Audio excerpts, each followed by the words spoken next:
7-year-old boy cowered in the closet of his family's suburban home in Florida. He was buried beneath jackets and sports gear, listening to screams coming from down the hall. When they stopped, the silence that followed was far worse. Then heavy footsteps approached, and a shadow passed beneath the door. The boy braced for the door to burst open, thinking he was about to be found, but the shadow just moved on. The boy held his breath until he heard the front door to his house open and shut. All the boy wanted to do was stay where he was, but his mother and his brother were in danger, so he swallowed his fear, pushed through all the coats, and stepped out. The house was silent and still. No broken furniture, no blood. At least, until he reached the bedroom. There was a figure on the bed, and the sight was too much to process for the 7-year-old. And so he just immediately looked away. His gaze fell on a phone lying on the blood-soaked sheet, its screen still glowing. And then a voice rose from the phone's speakers. Someone was still on the line. But before we get into that story, if you're a fan of the strange, dark, and mysterious delivered in story format, then you've come to the right podcast, because that's all we do, and we upload twice a week, once on Monday and once on Thursday. So if that's of interest to you, please change the follow button's keyboard settings to another language so their typing makes no sense. Okay, let's get into today's story.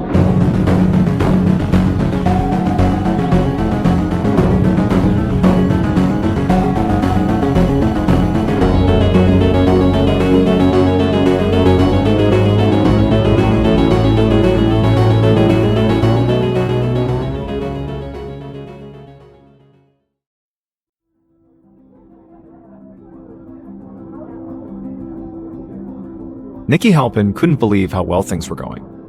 On January 8th, 2004, the 32-year-old single mother was at a pizzeria in Safety Harbor, Florida, enjoying a night out with her boyfriend Chris and her sons, 7-year-old Drew and 9-year-old Max. Nikki had only been seeing Chris for a few months, and he hadn't had much interaction with her boys yet. But so far, tonight, he was nailing it. Chatting easily with Drew about Teenage Mutant Ninja Turtles, and also making sure to include Max too.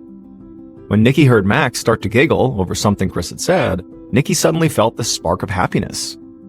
She liked Chris, but until tonight, she really hadn't been convinced that their relationship had long-term potential. They'd met online, gone on a few dates, and it had been fine. Not exciting, but fine. But maybe that was okay. Chris was about her age, and he was an engineer with his life together. He checked the boxes, and maybe that was all she needed. Somebody who was solid, simple, and stable, who could make her boys laugh. I mean, that kind of relationship would certainly be a big change for Nikki.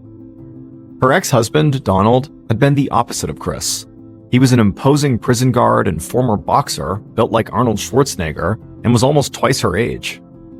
They met when Nikki was just 22, and Donald was 41. Her family had thought he was too old for her, but she had fallen in love with his rugged good looks and charm. But then life got complicated. Their eldest child, Max, was born with health issues, and the endless hospital bills and stress really strained their marriage. Donald started drinking more, their fights got worse and worse, and after nearly a decade together, it was just over. They separated in 2001 and finalized the divorce 2 years later. But for Nikki, she had actually been relieved. She had her freedom back. And so pretty quickly, she had struck up another relationship with a young, fit HVAC repairman named Dan Welch. Dan had seemed really exciting and charming, and for a while, Nikki had been convinced he was the one. But Dan didn't work out. He really just wanted to have fun, not get married. And so Nikki had ultimately dumped him. After Dan, Nikki had gone on plenty more dates, but Chris was really the first guy in a long time who felt like he could actually be something real. After dinner, Nikki and her sons drove Chris back home and dropped him off around 9:30 p.m. Less than 15 minutes later, they pulled into their own driveway, where the sight of the new house they'd just recently moved into made Nikki smile. It was much bigger and nicer than anywhere she'd lived with Donald, and the city of Safety Harbor felt exactly how she'd hoped. Quiet, warm, and safe. The perfect place to raise her kids. They went inside, and immediately the boys kicked off their shoes and headed in opposite directions. Drew went to the living room to finish his homework, while Max ran straight to his bedroom and powered on his video game console. As for Nikki, she walked down the hall to her office, and she turned on the family computer. The Instant Messenger app was still open from earlier, and she glanced at the text window, and she saw there was a new message from Chris. It said, "How'd you get home so fast?" Nikki frowned, not sure why he would ask that, but when her eyes moved up the chat window, she saw that a message had been sent from her account at 9:33 p.m. while she was still out driving. The message contained only 2 letters, HB. Now, keep in mind, this was 2004, so the instant messenger app could not have been on Nikki's phone. It could only be accessed from her computer, which meant that that message could have only been sent from right here, this physical location, by somebody other than her. Nikki, who now had goosebumps all over her body, just stared at the screen and then typed back to Chris, "I didn't write that." Nikki grabbed her home phone and called Chris, and when he answered and she explained what was going on, he sounded confused and worried about her. Nikki asked him to please stay on the line while she looked around her house. There could be an intruder. And so while clutching the phone and doing her best to stay calm, Nikki began going from room to room, checking to make sure they were empty. All the while, the only sound that filled the house were the beeps and chimes of Max's video game. At some point, after checking one of these rooms, Nikki went back into the hallway and was going towards the next room to check. However, before she got there, she heard something and turned around. And when she did, she froze.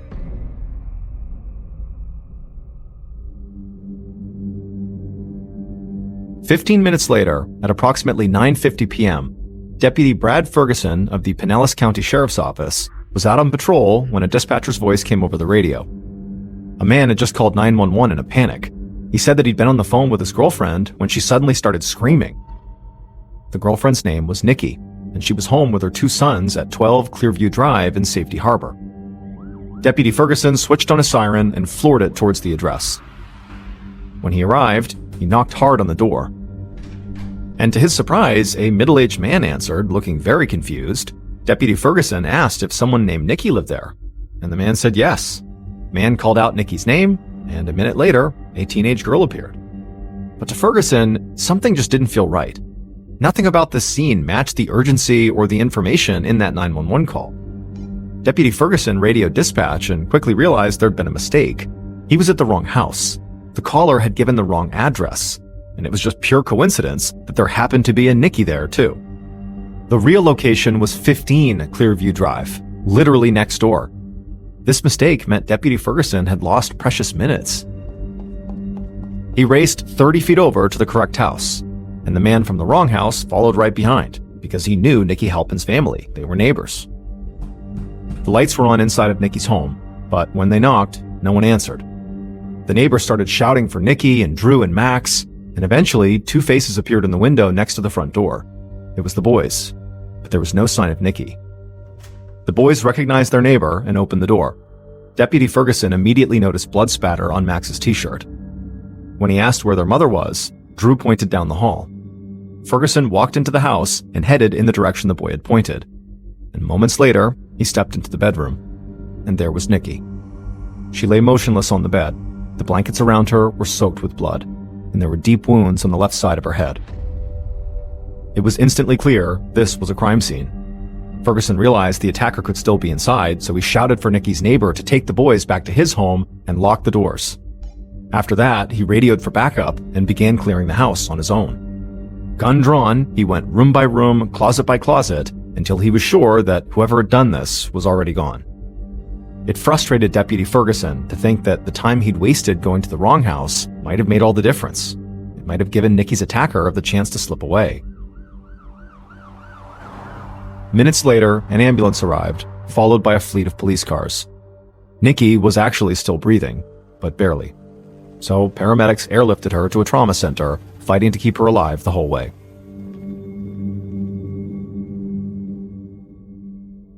Meanwhile, the evidence retrieval crew got to work processing the crime scene.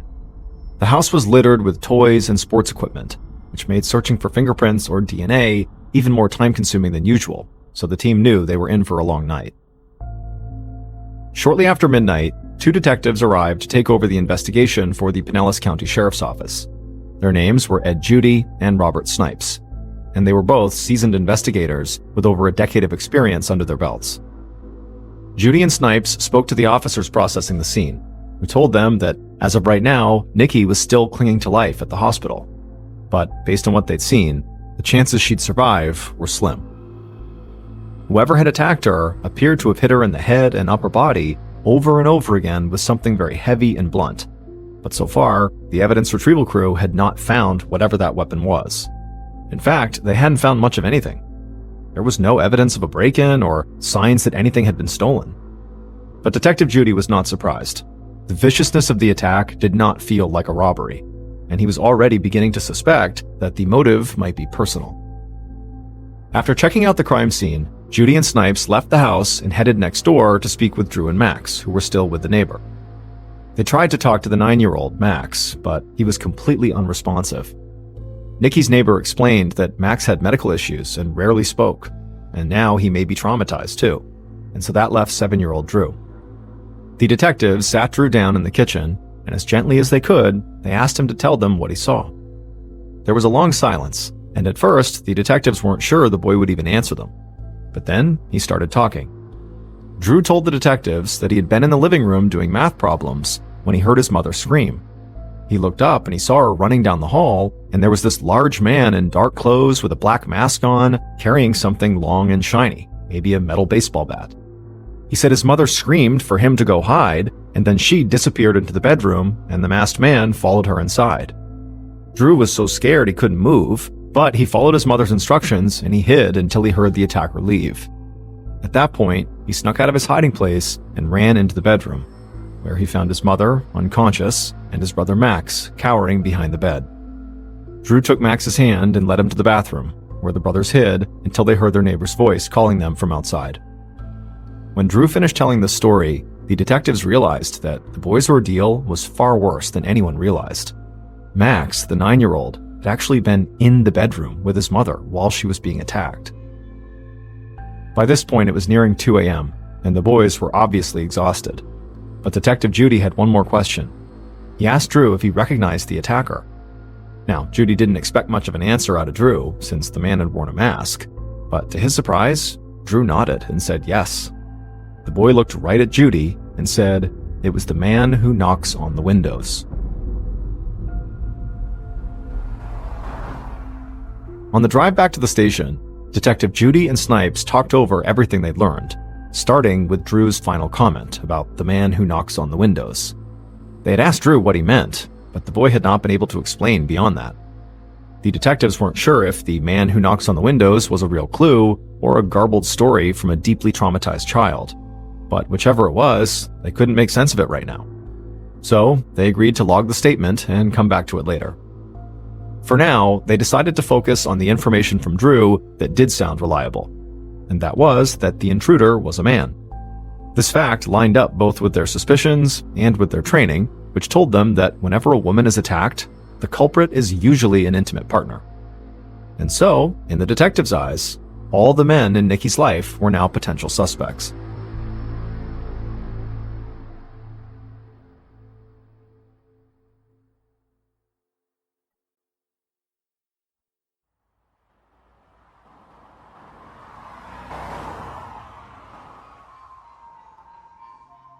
When the detectives got back to the station, Nikki's boyfriend, Chris, was waiting in an interview room to give a statement. Chris had been at his house talking to Nikki over the phone when he actually heard the attack. He was the one who actually made the 911 call. Logistically, it seemed hard to imagine how he could have done those two things if he had committed the attack himself. But at this point, Judy and Snipes weren't actually ruling anyone out. They knew Chris could have hired a hitman, for example, and there were a couple elements of Chris's story that raised questions. For example, they wanted to know why Chris gave dispatch the wrong address. The mix-up cost valuable time that possibly allowed Nikki's attacker to escape. And they also wanted to know, when Chris heard his girlfriend being attacked, why didn't he try to go to her house to check on her himself? He could have called 911 on the way from his cell phone. So the detectives sat down across from Chris and got right into it. Their first question, about the wrong address, Chris answered easily. He said he had been in a panic and simply mixed up the numbers. But the second question, about why he didn't do more to help Nikki, or at least go check on her, seemed to trip Chris up, and he kind of stumbled through a pretty confusing explanation. He said he had considered going to her house when he heard her scream on the phone, but he didn't because he was afraid that someone was waiting outside his own door and would attack him too if he tried to leave. To Judy and Snipes, this answer just seemed weird. There was no reason for Chris to think he would be targeted in some kind of coordinated two-pronged attack, and he hadn't mentioned it to the 911 dispatcher at all. it sounded like a pretty outlandish excuse. And so by the end of the interview, both Judy and Snipes were more skeptical of Chris than they had been when they walked in. But they still couldn't figure out a way for him to have been present for the attack while he was also home talking to Nikki on his landline phone. So despite having a few misgivings, they thanked Chris for his time and let him go. As soon as Chris was gone, Snipes called the hospital for an update on Nikki's status. It was now 3 a.m., 6 hours after the attack. Snipes was not expecting good news, so it came as a relief when the doctors told him that no, Nikki is actually still alive. Her vitals were stable, and it was looking more likely that she'd survive the night. Still, her doctors stressed that her condition was dire. After getting off the phone, Snipes shared the news with his partner, and then they got to work on their next task, contacting Nikki's family to fill them in and see if they knew anything useful. Unfortunately, a quick search told them that Nikki's parents and siblings were 1,300 miles away in Massachusetts, and this kind of news was just too serious to deliver over the phone. So they called up the nearest precinct and arranged for a local officer to drive out to her parents' place and talk to them in person.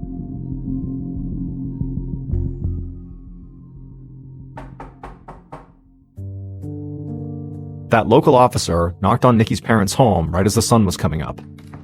Nikki's mother answered, looking confused and tired. When the officer told her about the attack on her daughter, she gasped and began crying. The officer reached out a hand, offering her support, but the mother gathered herself quickly and then looked up through her tears and told the officer she could guess who had done this: Nikki's ex-husband, Donald. To explain this, Nikki's mother told a story that stretched back a decade to 1994, in the early days of Nikki and Donald's marriage. That November, their oldest son Max was born with life-threatening complications. A buildup of fluid in his skull put too much pressure on his brain, and he only narrowly survived.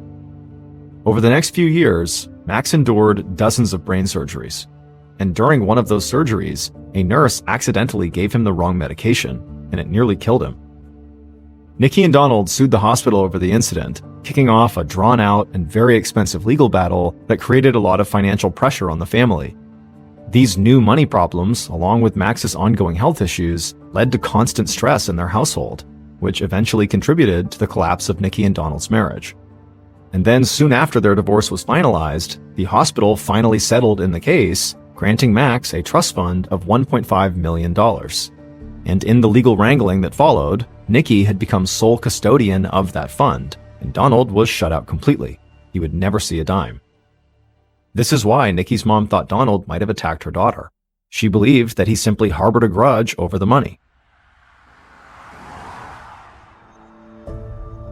Detectives Judy and Snipes were already on their way to Donald's place when the Massachusetts officer who visited Nikki's mom called them to tell them about Donald's potential $1 million motive.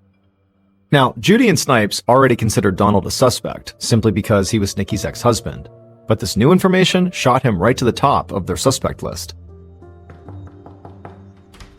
They found Donald at home in his bachelor pad apartment, sitting down to coffee and the morning newspaper. When they told him that Nikki had been attacked last night and was in critical condition at the hospital, Donald looked at them in shock and then demanded to know where his kids were. The detectives calmly explained that the boys were perfectly safe, but they currently were in the custody of social services.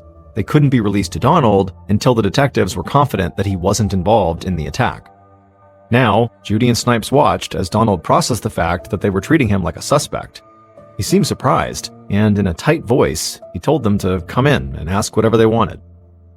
Inside, as Judy and Snipes launched into their questions, it quickly became clear that the divorce was a very sensitive topic for Donald, but not just because of that trust. He did say he did not think Nikki was managing the fund properly, but beyond that, he told the detectives that actually, he was still in love with Nikki. But this admission really only made Donald even more attractive as a suspect. Maybe, the detectives thought, he was jealous that Nikki was dating other people. So they asked Donald if he would come back to the station for a polygraph test, and he said yes. Detectives Judy and Snipes were hoping to use this polygraph test to press Donald about whether he really still loved Nikki or if his love had turned to anger. They wanted to try to catch him in a lie. But as soon as they got the machine up and running, Donald started passing question after question without so much as a blip. The detectives started to wonder if maybe they and Nikki's family had misjudged Donald. But then it happened. Judy asked Donald if he knew who hurt Nikki. Donald said no, and the machine registered a sharp rise in his heartbeat. This signified a possible lie. Snipes felt a rush of exhilaration, but he didn't mention anything about it until the test was done. When it was done, he confronted Donald about the question he'd failed. Donald took a long time to respond, and when he finally did, he said that he hadn't lied. He really didn't know who hurt Nikki. But if he was being totally transparent, he did suspect someone. He hadn't said anything until now because he didn't want to point fingers without any evidence. But if the detectives really wanted to know his opinion, Donald thought they should look into Dan Welch, the young, fit HVAC repairman Nikki dated after their separation. To both Judy and Snipes, Donald's accusation against Dan Welch just seemed like a desperate attempt to divert attention away from him. But then Donald explained why he suspected Dan, and it was surprisingly convincing. Donald said that Nikki actually used to vent to him all the time about Dan. At first, she'd been really into their relationship, but when she began talking about marriage, Dan apparently wasn't interested, so Nikki had dumped him. But after she dumped him, Donald said that Nikki had told him it was like a switch had flipped. Dan was devastated. He refused to accept that it was over and kept calling Nikki and begging her to take him back for months afterward. Eventually, Nikki turned to Donald for advice, and he told her to take out a restraining order. When Judy and Snipes finished their interview with Donald, they still weren't convinced he was innocent. However, they now had a second suspect, Dan Welch.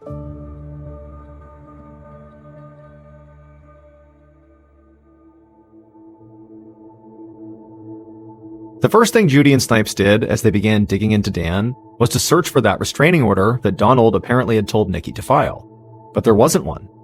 Not only had Nikki not taken out a restraining order against Dan, but nobody had. In fact, Dan had no criminal record of any kind. And the more Judy and Snipes thought about it, the more they realized that what Donald told them about Dan just didn't add up. Dan Welch had gotten himself dumped for not wanting to marry Nikki, while Donald fully admitted that he himself was still in love with her. And that was quite a motive. But before they could make any final judgments, they needed to talk to Dan. But that interview would have to wait.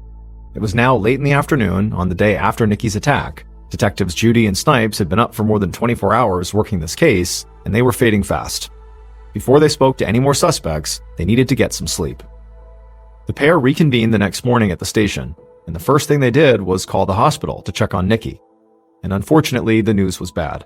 She'd spent 36 hours on life support, she was unconscious, and showing no signs of brain activity. It was unlikely she was ever going to recover. This put the detectives in a somber mood as they headed out to talk to Nikki's ex-boyfriend, Dan.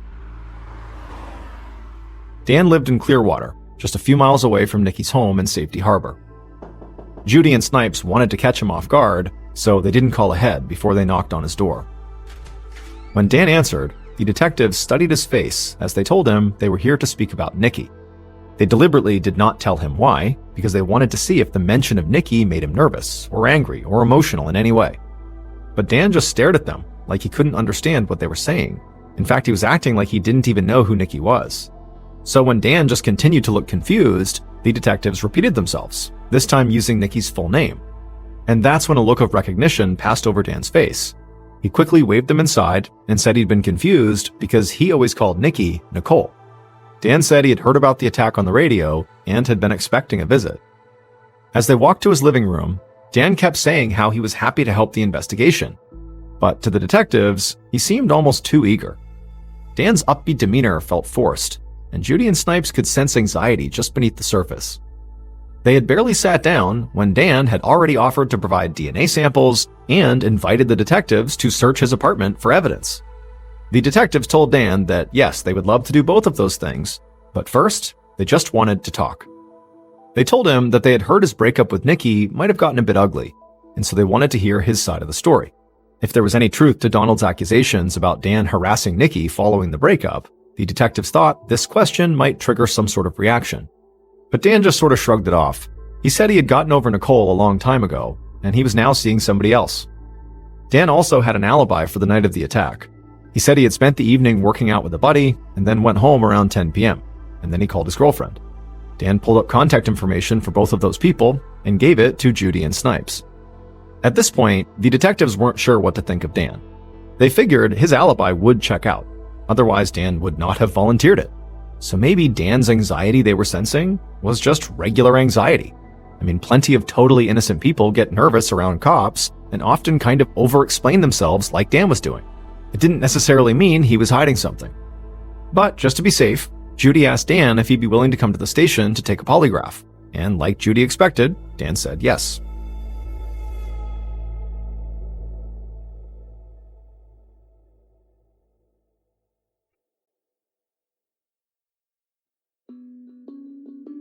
When they got back to the station, they set Dan up in a private room and hooked him up to the polygraph machine. Dan said he was ready, so Judy began asking questions, with Snipes watching the monitor for signs of emotional distress. And pretty much right away, Snipes saw the needle spike. That meant Dan was hiding something. According to the machine, he was lying. But as Judy asked another question and another, something weird began to happen. Every question, even baseline questions about what day of the week it was, the machine would mark Dan's response as a possible lie. And with these kinds of results, it was hard to know if Dan was actually lying or if he was just so anxious that basically anything he said was setting off the machine. The detectives both knew that even in the best cases, polygraph tests are not perfect. The fact that Dan was failing so badly definitely raised their suspicions of him, but it wasn't a reason to hold or charge him. So after asking him the remainder of the questions, which Dan basically failed entirely, they had no choice but to let him go. That evening, Judy and Snipes talked through the case, weighing their potential suspects. They had now spoken to the last 3 men in Nikki's life. First, there was Chris, Nikki's current boyfriend. His explanation about not rushing to help Nikki because he thought he might be in danger, because there was somebody outside his door, still struck them as extremely weird. But the fact that he had called 911 as the attack was ongoing made it hard to see him as the culprit. They still hadn't ruled him out completely, but he was admittedly less suspicious than their other 2 suspects. Next, there was Donald, Nikki's ex-husband. And of all 3 suspects, he had the strongest motive, since with Nikki out of the way, he would not only get custody of their kids, but also control of a $1 million trust. And the fact that he had pointed the finger at Dan, Nikki's ex-boyfriend, was also suspicious, especially since there was no criminal record of the problems Donald had told them about. That on its own was almost enough to convince them that Donald was their guy, he was guilty. Except that their third suspect, Dan, the ex-boyfriend, had failed every question on his polygraph test. All in all, the detectives agreed that it was still too early to draw any firm conclusions. Just 2 days had passed since the attack, and so far, the investigation had been moving at a breakneck pace. Judy and Snipes felt good about how much they'd learned already, but didn't want to miss an important clue by rushing things. They would continue interviewing Nikki's family and friends, while keeping a particularly close eye on Dan and Donald. Those 2 they were the most suspicious of, and they figured if one of them was guilty, hopefully they would slip up and do something to give themselves away. The next day was January 11th. 3 days had passed since the attack, and incredibly, Nikki was still clinging to life. However, that morning, her doctors told her family that she would never wake up. So, Nikki's family said their final goodbyes at the hospital, then doctors turned off the machines that were keeping her alive. Nikki died shortly afterwards. And so that meant that Judy and Snipes were now officially dealing with a homicide case. Also, Nikki's death started a ticking clock on the custody of her sons. Drew and Max were still in social services because Judy and Snipes considered their father, Donald, a suspect. But that couldn't continue indefinitely. If the detectives didn't charge Donald soon, the boys would be released into his care, and Donald would take control of Max's $1 million trust. Over the next few days, Judy and Snipes continued interviewing Nikki's friends and colleagues, but they didn't come up with much new information. The only interesting tidbit came from a friend of Nikki, and it didn't help the detectives narrow things down at all. This friend said she thought the killer could be Chris, who was Nikki's most recent boyfriend, and the one who had called 911 during the attack. This friend said that Chris was jealous, and the couple argued all the time. And so all this left Judy and Snipes in a tough spot. They had lots of suspicions, but no hard evidence against anyone. A week passed, then another, with no significant new leads, and the detectives started to worry that their case was about to go cold. On February 16th, just over a month after Nikki's death, an office assistant at the sheriff's department was transcribing audio files from the case as part of the standard bookkeeping process. The case was approaching a dead end, and she was responsible for filing everything away properly. This assistant had already processed the dozens of hours of police interviews with Donald, Dan, and Chris, and she was nearly done. The last file on her list was the actual 911 call Chris had made on the night of the attack, January 8th. The assistant didn't expect it to take long, but when she put on her headphones and hit play, she heard something on this call that made her jump out of her chair. She had to stop and rewind the tape, going back to the start over and over again, just to make sure she wasn't hearing things. The audio was garbled, and it was hard to tell what was actually going on, but after a few listens, she was sure.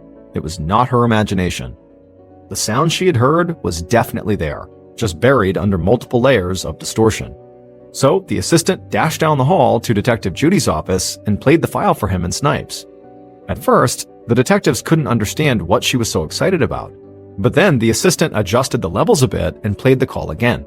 This time, through the crackly static, Judy and Snipes heard what she was talking about. Just like that, they knew exactly who killed Nikki Halpin.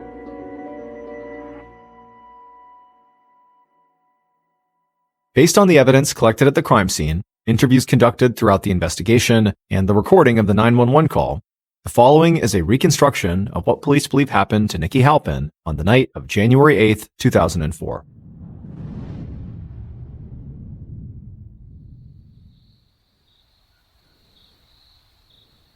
The house at 15 Clearview Drive, Safety Harbor, was silent and empty when, at approximately 9:30 p.m., the killer rode up on a bike.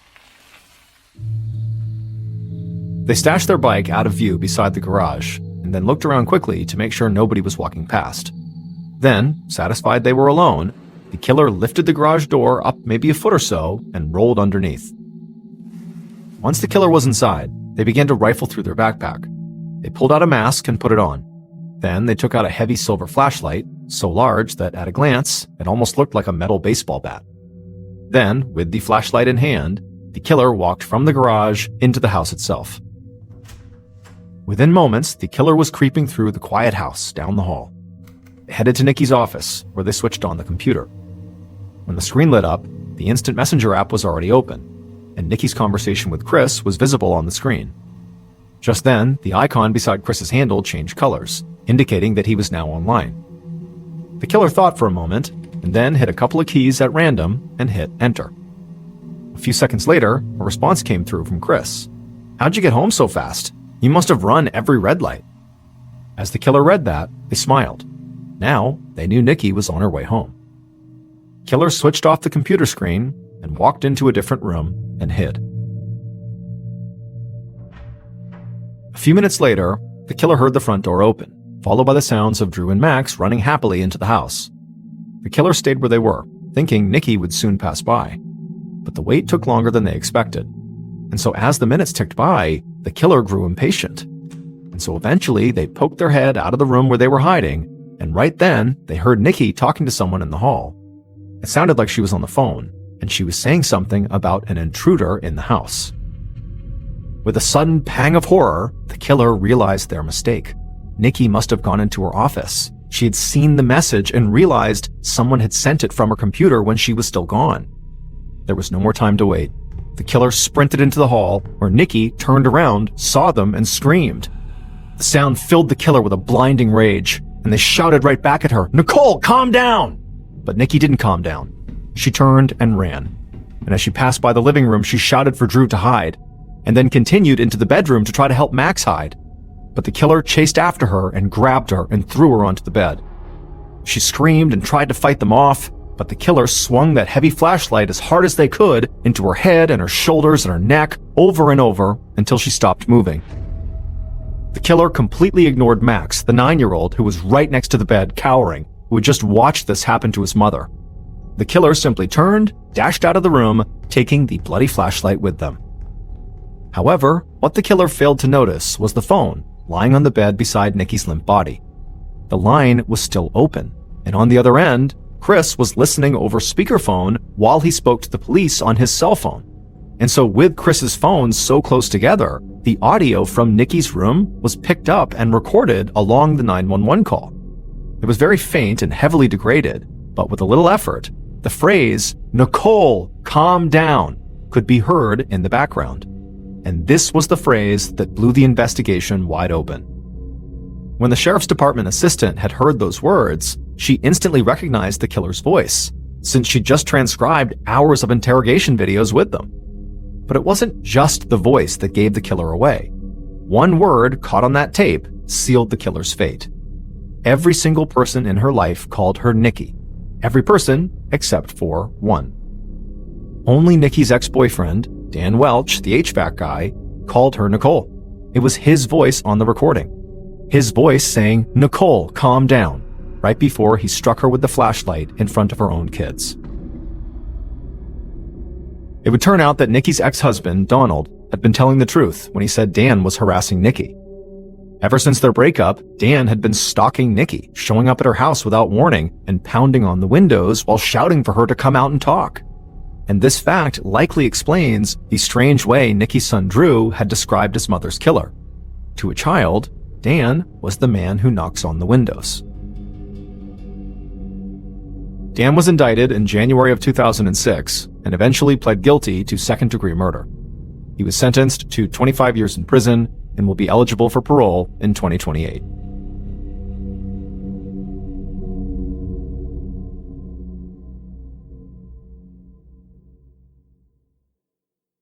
A quick note about our stories: they are all based on true events, but we sometimes use pseudonyms to protect the people involved, and some details are fictionalized for dramatic purposes.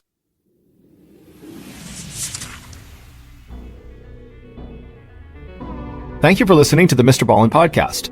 If you enjoyed today's stories and you're looking for more bone-chilling content, be sure to check out all of our studio's podcasts. There's this one, of course, the MrBallen Podcast, and there's MrBallen's Medical Mysteries, Bedtime Stories, Wartime Stories, Run Fool, Redacted, and Late Nights with Nexpo. All you have to do is search for Ballen Studios wherever you get your podcasts. To watch hundreds more stories just like this one, head over to our YouTube channel, which is just called MrBallen. So that's going to do it. I really appreciate your support. Until next time, see ya.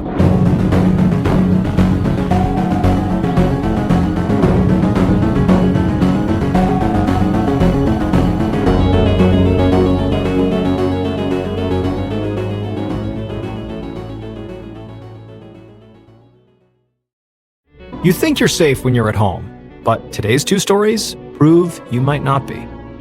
The audio from both of these stories has been pulled from our main YouTube channel and has been remastered for today's episode. The links to the original YouTube videos are in the description. The first story you'll hear is called Who's Out There? And it's about a woman's worst nightmare that unfolds at a cabin in the woods. And the second and final story you'll hear is called Denver Spider-Man, and it's about a very unsettling secret that was found inside of a locked house. But before we get into today's stories, if you're a fan of the strange, dark, and mysterious delivered in story format, then you've come to the right podcast, because that's all we do. So if that's of interest to you, the next time the follow button is looking to adopt a pet, tell them you just rescued a puppy and you'd love for them to take it. But don't tell them when you say puppy, you actually mean enormous saltwater crocodile. Okay, let's get into our first story called Who's Out There?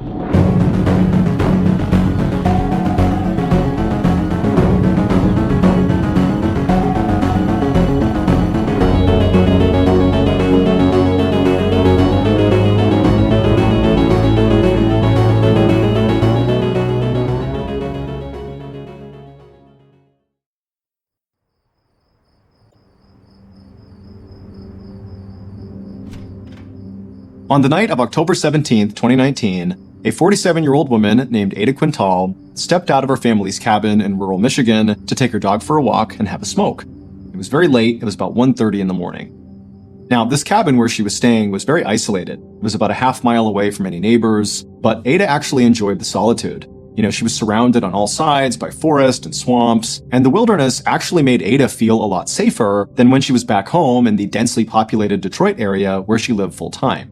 And this was because just a few months earlier, when she had been back home in Detroit, she had been the victim of an unprovoked attack. She had been out in the city around all these people in broad daylight, and this guy came up to her and just jumped her, broke her nose, gave her a concussion, and then ran off.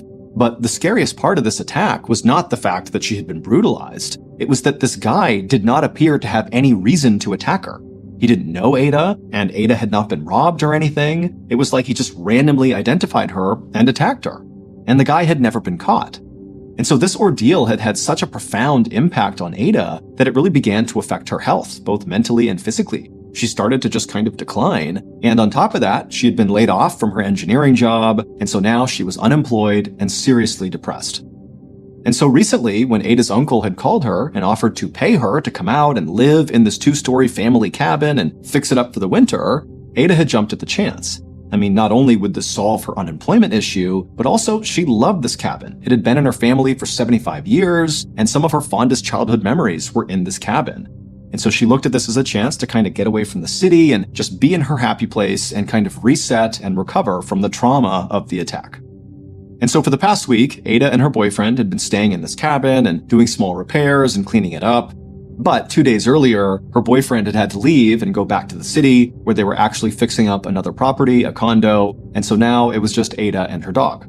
But that was totally fine with Ada. She liked being out here by herself, so this was no big deal.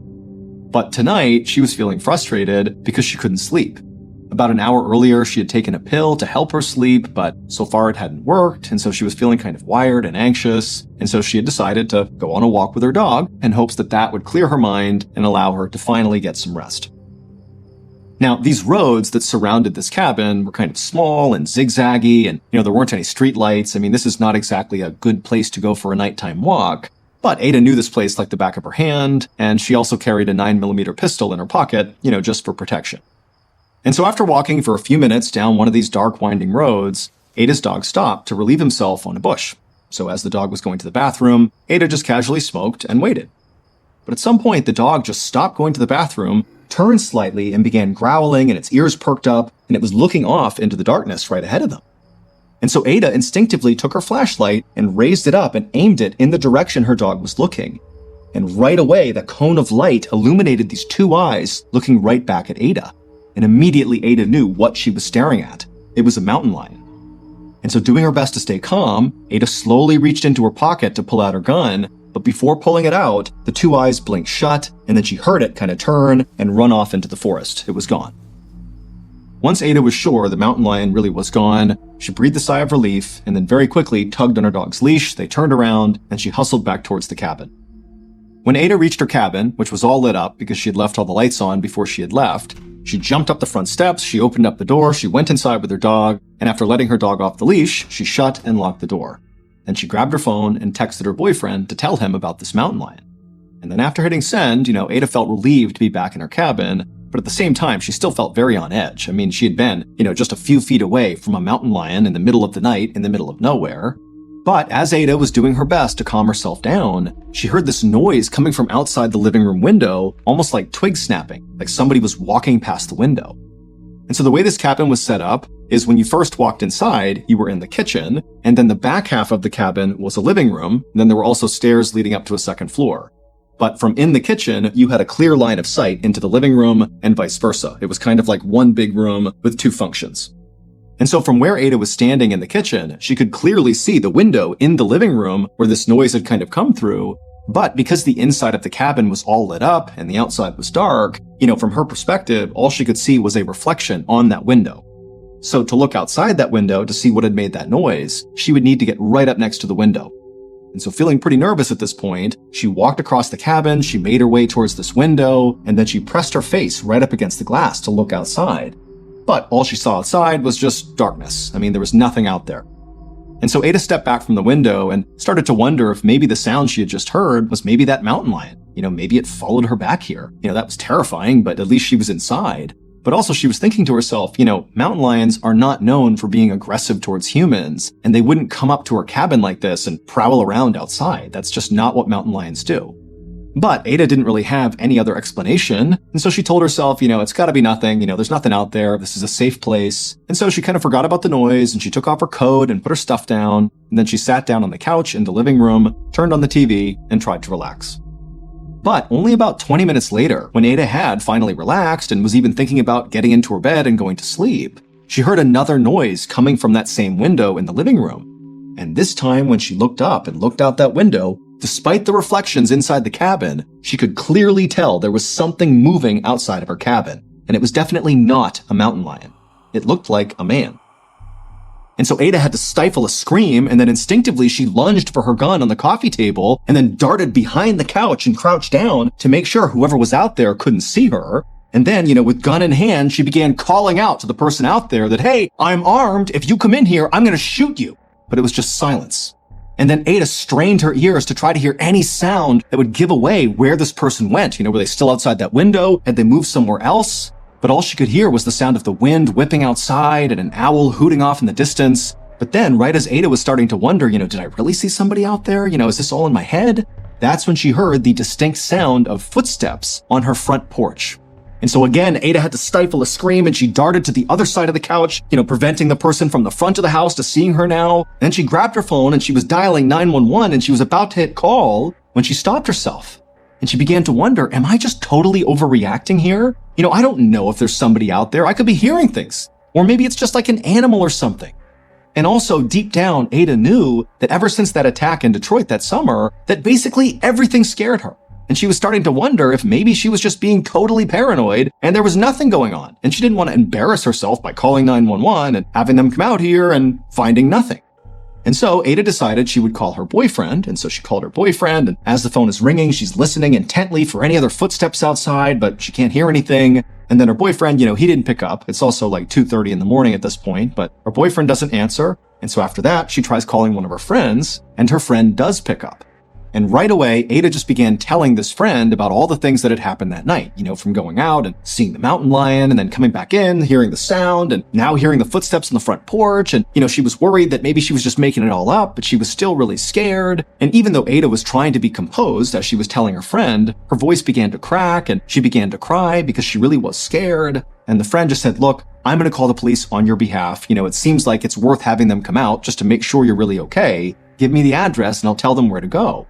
And so Ada would give her friend the address, but she told the friend, thank you, but do not call right now. Just please stay on the phone for a minute and let me just do a quick investigation. Let me look out the windows, and just really make sure that this is nothing before you call the police. And so the friend said, okay, look around, but then I'm calling the police.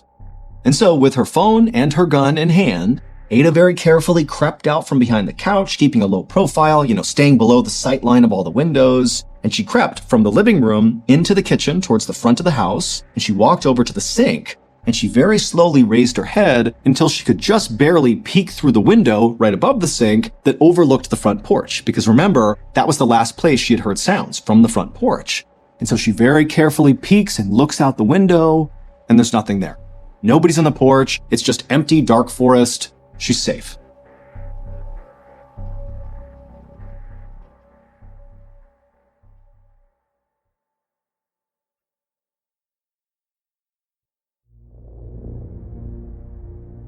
Ada let out a relieved half-cry, half-laugh, and then stood all the way up and felt totally ridiculous because clearly she had just imagined, all these people wandering around the outside of her house. And so she was about to tell her friend that, hey, sorry, there is no issue here, don't call the police. But before she could get the words out, Ada happened to turn around and was looking back towards the living room, and she froze. Because there, in that same window she had heard those sounds coming from in the living room, was now the silhouettes of two men, clear as day, just looking in the window right at Ada. And so acting purely on instinct, Ada just raised her gun and aimed it at these two men, and to her horror, the two men also raised guns and aimed them right back at Ada. And so Ada just started firing her gun at the window, and these men began shooting back at her, and right before Ada leapt to the ground, she was pretty sure she hit one of the men in the head with one of her rounds, and so she lands on the ground. It's absolute pandemonium at this point. Then her friend, who's still on the phone, is screaming like, what's going on? What's going on? And all Ada could think to do was yell out, there's two men, they're shooting at me, I think I shot one of them. And the friend is screaming, I'm gonna call the police. And then the line goes dead. And Ada, who's crouched down behind the kitchen island at this point, she realizes all the shooting has stopped. It's now dead silent in the cabin. And so for a second, Ada was thinking to herself, maybe I managed to shoot both of them, and that's why it's quiet right now. But then another thought began to enter her head that maybe she had only shot one of them, and the other survivor was moving into position to maybe ambush her. And so as she's running through what she's gonna do, she hears this horrible, loud thumping sound right above her in the second floor of the cabin. Now, Ada knew at this moment she should just get her dog and run. Because if this second shooter has survived and has now come into her cabin and is upstairs, that means the forest is now clear and she can make a run for it. But as she sat there by the island, still clutching her gun, in this beloved family cabin of hers, she began thinking about the fact that ever since that attack in Detroit over the summer, that had totally wrecked her life and made her scared of everything. And so as she heard the sound of whoever this was marching around in her second floor, she made a decision. She was going to stand her ground and fight. And so she took a deep breath, she stood up, and with gun in hand, she made her way to the stairs and began to go up. The police arrived at the cabin about 30 minutes later because Ada's friend did call the police, and she warned them that as far as she knew, there could be at least 2 gunmen there, and maybe Ada had shot one of them, she wasn't sure. And so when the police arrived, they showed up, guns drawn, and they walked up to the cabin and they searched the outside, but there was nobody out there, it was silent.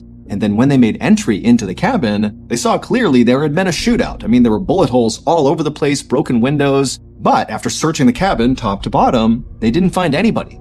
No Ada, no shooters. However, they did find Ada's terrified dog inside of the cabin, and the dog would be just fine. Now, once the cabin was secured of any threats, the police would do another comprehensive search looking for any evidence that would kind of tell them, where Ada or these shooters had gone. And during this secondary search, they would find Ada's shoes and her cell phone on the roof of the cabin, and they would also find her gun on the ground not far from the roof, suggesting maybe she had fallen off the roof or jumped from the roof, but they were kind of located roughly in the same area. And during this secondary search, they wouldn't find Ada or the gunman, but they would find Ada's cell phone and her shoes on the roof of the cabin, and they would also find Ada's gun on the ground not far from where her shoes and cell phone had been found. But that was it. Police immediately launched a massive search in the forest surrounding the cabin, but despite looking all over the place, they could not find any signs of Ada or her attackers. Police checked local hospitals to see if maybe the man that Ada had shot had shown up seeking medical attention, but as far as they could tell, he hadn't. And so pretty quickly, the police theorized that maybe there were no gunmen. Maybe what really happened here is Ada's boyfriend attacked her, and he was responsible for whatever happened to her. But when police checked on Ada's boyfriend, it would turn out he had a rock-solid alibi. He had been with Ada's adult son at the time Ada had gone missing. And Ada's own son said, yes, for sure, he was with me. He did not do this. But after that, the police thought, okay, well, maybe if Ada's boyfriend didn't do this, maybe he hired other people to hurt Ada. But there was no evidence of any strange financial transactions, and as far as they could tell when they did some digging, there was no strife in Ada and her boyfriend's relationship. So there was no clear reason why he would want to hurt her. And so that lead also kind of fell flat. Police would confirm that Ada was attacked that previous summer by this random guy in Detroit, and so for a little while they speculated that, maybe this guy, this attacker, who had never been caught, had maybe tracked Ada down to finish off the job. But that seemed so far-fetched and just unlikely that basically was shut down as well. And as the days passed, the evidence that was coming in only made the case more confusing. For example, there were all these bullets fired during this big shootout in the cabin, and when they examined the actual bullets they extracted from the walls and the floor and the ceiling, they were all from Ada's gun. However, outside and inside the cabin, they found all these different shell casings, suggesting that those bullets had been fired from different weapons, i.e., maybe the attacker's weapons. And so as the weeks passed by and Ada and her attackers were not found, people began to speculate that, maybe this was all an elaborate setup by Ada just so she could disappear. Or other people thought maybe she was abducted by aliens. There were lots of theories surrounding this, but basically nobody knew what happened. And then pretty soon, the case just went completely cold. That is, until December 21st, 2019, so about 2 months after Ada's disappearance. And on that day, Ada's family decided to drain a pond that was near that cabin in the woods. At this point, the family was so desperate for closure that they were prepared to do just about anything to find Ada and to figure out what happened to her. And so even though this pond had previously been searched by the police, they drained this pond, and sure enough, they find Ada. She was deceased, and her body was found about 300 yards away from the cabin, and she was covered in only about a foot of water. Now, initially, the speculation was, well, here you go. She must have been chased out of her cabin by these attackers, and she was shot and killed, and this is where she fell.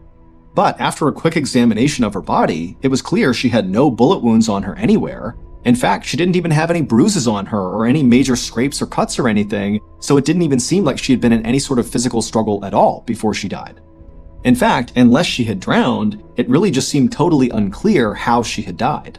It was not until the medical examiner did Ada's autopsy that all this baffling evidence began to make sense. It would turn out, in the wake of that horrible random attack that Ada had suffered over the summer, that Ada was actually doing far worse than she let on to her family and friends. She had basically begun to cope with her trauma and anxiety with substance abuse. And so on the night that she had died, she was likely feeling totally stressed out and anxious, and she couldn't sleep as a result. And so she had taken some Valium, which is a fairly strong sedative, and also some anti-anxiety medication, but after taking those pills, she still wasn't tired. And so that was when she decided to, go out for a walk with her dog to clear her head and have a smoke. But it was not cigarettes that she was smoking. She was smoking methamphetamine, known simply as meth. And meth is a very strong stimulant that people like because it makes them feel very strong and confident and alert, which for Ada was a powerful antidote to the helplessness she was feeling all the time from the attack she had suffered that summer. But one of the many downsides of meth is that it can make you extremely paranoid. And so during her walk that night, as she's smoking meth, she sees a mountain lion, which terrifies her. And then after the mountain lion trots off, it was like that jolt of adrenaline and fear from seeing the mountain lion didn't subside because of smoking meth. It was like the meth sent her into this paranoia overdrive that she couldn't escape from. And so when Ada went back inside of her cabin, she very likely did see people in her windows. But almost certainly it was just her own reflection, but again, she's in this meth-induced paranoid state, and so instead of realizing it was her own reflection, she thought it was like intruders coming to get her. And before long, she'd raised her gun and thought the people outside were raising their gun back at her, but again, it's just her reflection, and so when she was shooting, she was basically having a shootout with herself. And then as for, the strange noises she was hearing, like the footsteps on the second floor, very likely those were just natural sounds kind of happening outside. She's out in the middle of a forest. There's lots of noises that are totally natural at night. But again, she's in this paranoid state, and so she went upstairs to confront the person and then didn't see anybody. And then police theorized that she must have, climbed out onto the roof to hide from these attackers. And then at some point, for reasons unknown, she leapt from the roof or climbed down or something, leaving behind her cell phone and shoes on the roof. She left her gun on the ground, and then she ran off into the forest, where she ultimately collapsed, 300 yards away in a foot of water, where she died not from drowning, but from a combination of hypothermia and also a toxic combination of drugs in her system. And so in the end, the danger that Ada was trying to escape was in her own mind.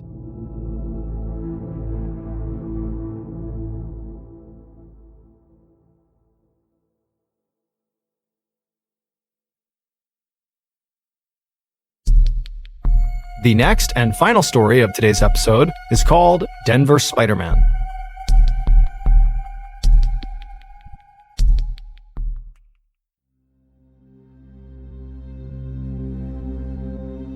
On October 17, 1941, 73-year-old Philip Peters was supposed to join his friends for dinner, but he never showed up. His neighbors knew Phil was living alone at the time because his wife had recently fallen and broken her hip and was in the hospital. And so they were worried about Phil being on his own, and they thought, let's just be sure, let's call the police and have them go over and check on him. When the police arrived at his house, they knocked on the door, no answer. They tried the door handle, it was locked. They tried the other door, that was locked too. They looked in the windows, it was all dark, and they had to get another neighbor who had a key to open the door for them. When they stepped inside, there was blood everywhere. Walls, on the ceiling, everywhere. And in the middle of the kitchen is Phil Peters, face down. He has been bludgeoned to death. The police immediately draw their weapons and they're looking around the house thinking someone could still be here. And they clear the whole house and there's no one there. And so a whole bunch of detectives converge on the house and they start investigating. And they realize pretty quickly how strange the scene was. Nothing in the house was vandalized. Nothing in the house was stolen. And Phil himself was just a very modest, retired auditor. He certainly didn't have any enemies, and so the revenge angle didn't necessarily make much sense. But then you gotta remember that when police first got there before they discovered his body, the house was shut and locked, and there was no sign of forced entry. And so whoever was in there with Phil at the time of his death must have known Phil enough to have a key of their own or have Phil open the door for them. So it made investigators wonder what would motivate some person that's in Phil's inner circle to commit such a heinous crime when the obvious angles, such as theft, vandalism, revenge, have basically been crossed off.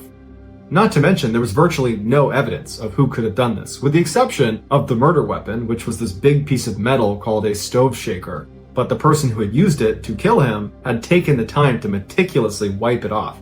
So there was nothing on it, no fingerprints, no anything. So for months, detectives agonized over this case, but they got nowhere.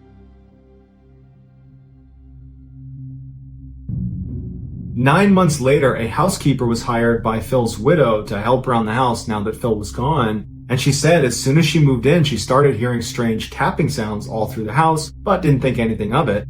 And so that day, the day she's calling police, she's alone in the Peters residence and she hears the tapping and it's coming from the kitchen. And she thinks, oh, it's got to be a woodpecker just outside the house, outside the window. And she said as she looked into the kitchen, on the other side of the kitchen was a door that opened up to a flight of stairs that went to the second floor. And she said it was slowly opening. And out from behind comes this white hand that reaches for the side of the door and begins to pull it open. And she screams, and the hand retracts back into the space. And then she hears it storm up the stairs and run around on the upstairs before going silent again. She ran out of the house and she ran to a neighbor's house to call the police. The police immediately go to the house and they go inside, guns drawn, and they're looking for this person because they're thinking perhaps the murderer is back. And they're looking all through the house and there's nothing. There's not even a sign of a break-in. And so the police go back to the housekeeper and to Miss Peters. They explain that we couldn't find anyone, but given the history of your house, we don't think it's safe for you to be in there. And so the housekeeper didn't go back, and Miss Peters was moved back to the hospital where she could be looked after during the police investigation. At this point, the police decide we're going to permanently stake out this house. We're going to have 2 detectives that are outside this house watching it at all times. And so 2 detectives go and they're sitting outside, and for a couple of days they're not seeing anything, they're not hearing anything. And they decide to just go inside and have a look around. They both walk into the house, they go upstairs, they look around, they don't see anything, they go back downstairs. And as they're standing on the first floor getting ready to leave, they hear what sounds like a doorknob turning upstairs.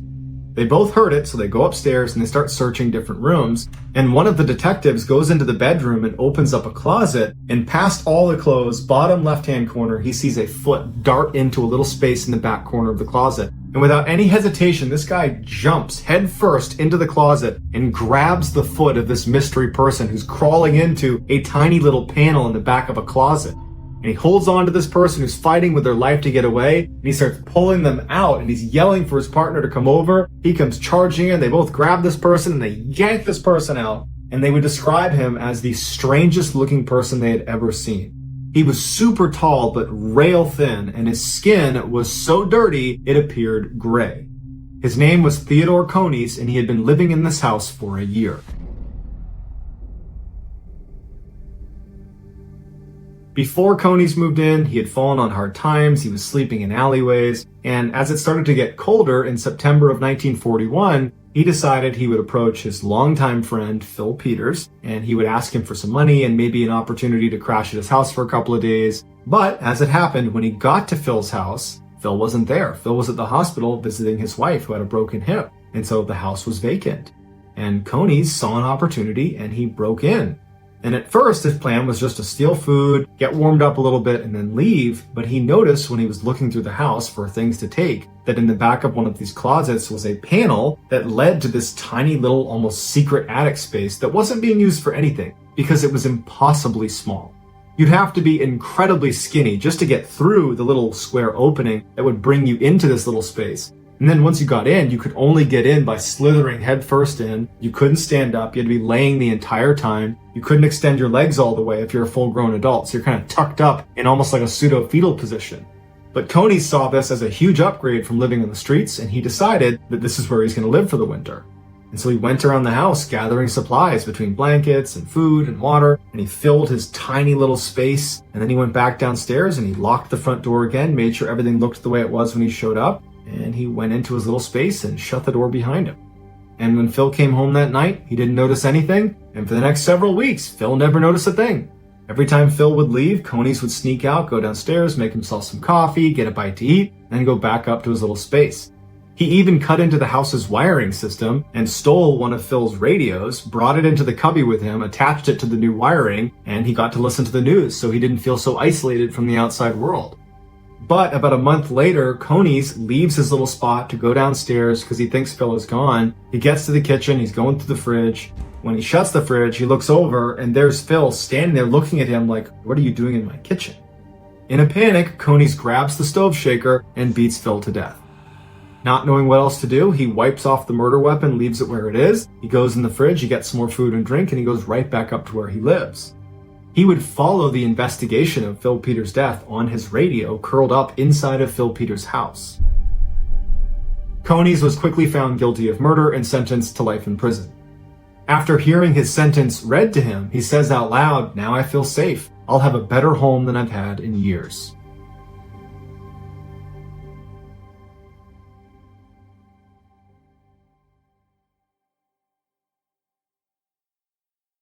A quick note about our stories. They are all based on true events, but we sometimes use pseudonyms to protect the people involved, and some details are fictionalized for dramatic purposes.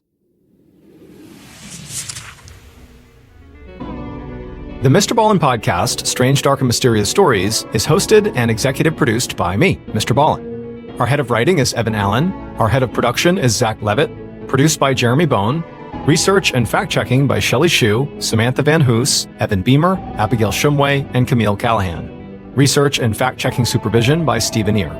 Audio editing and post-produced by Whit Lacasio and Cole Lacasio. Additional audio editing by Jordan Stidham. Mixed and mastered by Brendan Kane. Production coordination by Samantha Collins. Production support by Antonio Manata and Delana Corley. Artwork by Jessica Clogston-Kiner. Theme song called Something Wicked by Ross Bugden. Thank you for listening to the MrBallen Podcast. If you enjoyed today's story and you're looking for more bone-chilling content, be sure to check out all of our studio's podcasts. There's this one, the MrBallen Podcast, as well as Mr. Ballen's Medical Mysteries, Bedtime Stories, Wartime Stories, Run Fool, Redacted, Late Nights with Nexpo, and A Twist of History. All you have to do is search for Ballen Studios wherever you get your podcasts. To watch hundreds more stories just like this one, head over to our YouTube channel, which is just called Mr. Ballen. So that's going to do it. I really appreciate your support. Until next time, see ya.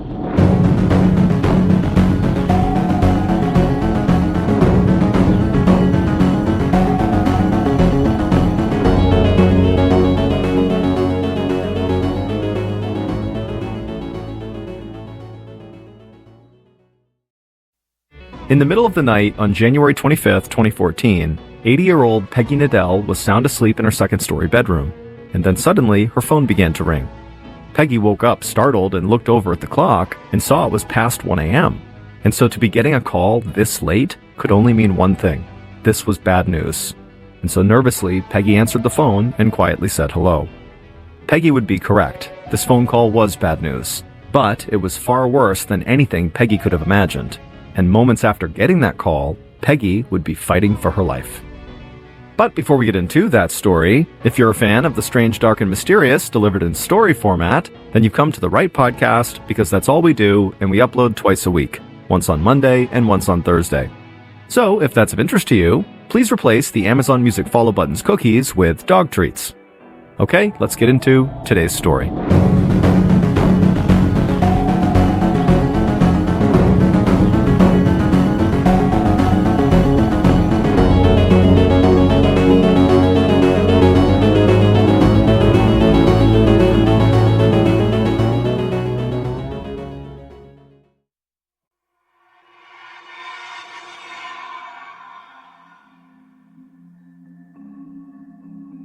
On a December afternoon in 2013, 80-year-old Peggy Nadell gazed out of her second-story bedroom window, watching the snow fall onto the ground below.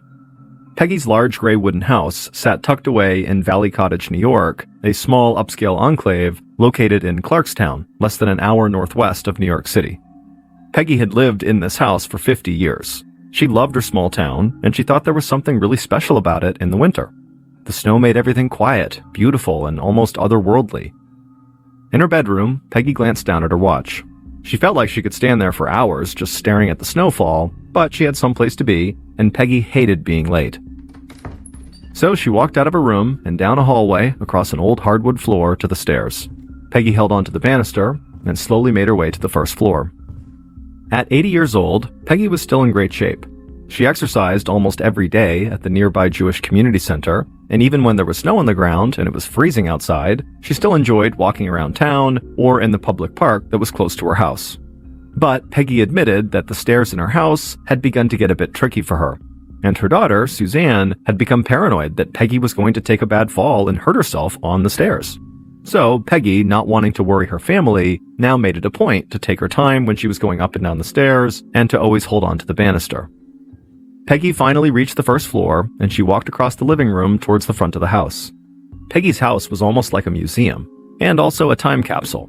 There were paintings hung on the walls, and small sculptures and other pieces of art that could be found on tables and shelves in the living room, but there was also 50 years worth of family keepsakes, photos of her grown children at almost every age, and some recent drawings her grandkids had made for her. Peggy pulled a long coat off a coat rack by the front door, and she put it on over her black sweater. Peggy had short brown hair that she styled every day, and she wore red lipstick. Peggy had been obsessed with fashion from a young age, and that obsession had never really gone away. So she always tried to look and dress her best whenever she left the house. Peggy grabbed a leather bag that contained books, notebooks, and pens. Then she set the house alarm by pushing on a keypad by the door, and then she walked outside across the porch to her car parked in the driveway. Peggy got in, started the car, turned on the radio, and began heading towards New York City. After driving into the city and parking her car, Peggy made her way through a big throng of people walking down Fifth Ave in Manhattan. She looked at the holiday decorations and Christmas lights hanging around the street, and she had a huge smile on her face. As much as Peggy loved living in her sleepy little town, there was nothing quite like being in the big city. Over the course of her life, Peggy had traveled all over the world. She'd seen Roman ruins, the pyramids in Egypt, and she'd laid on beautiful beaches all around the globe. But New York City had always been a very special place for her. Peggy walked for a few minutes and then stepped into a white stone building that housed one of the City University of New York's campuses in the area. Inside, Peggy made her way to a small classroom where she was sitting in on a PhD-level art history class. Peggy said hello to some of the other students who had already arrived. Many of them were at least 50 years younger than she was. Peggy made it to her seat, she pulled off her coat and put it on the back of her chair, then she sat down and grabbed her notebook out of her bag. A young woman sitting nearby smiled, and Peggy smiled back. Peggy knew she must be a bit of a mystery to most of her fellow students. They must have wondered why this well-dressed old lady was in class with them. But anybody who knew Peggy even reasonably well knew that she had always prized learning and education above almost anything else. Back in the mid-1950s, Peggy had fallen in love with a man named Robert Nadell, and she had gotten married to him. And not long after they got married, Peggy gave birth to their daughter, Suzanne. Then, a couple of years later, Peggy had their son, Jim. And Peggy loved being a mother, but she didn't want to just stay at home. So she had decided to go back to school to get her MBA, a graduate business degree. Her husband, Robert, had been totally thrilled about her decision. He thought Peggy was one of the smartest people he'd ever met, and he knew how important education was to her. But at the time, most other people around Peggy had thought she was crazy for wanting to go back to school for anything, especially a master's degree in business, because at this time in the 1960s, women represented less than 1% of students at the top MBA programs in the United States. But Peggy believed it was her duty to continue learning as much as she could, and she had refused to accept that being a woman had anything to do with her ability to succeed in business school or the corporate world. And so after getting her MBA, Peggy had proven everybody who doubted her wrong. She had gone on to work for Xerox, a huge corporation that was a pioneer in photocopiers and other technology products, and after years of working at that company, Peggy had become one of Xerox's first female executives.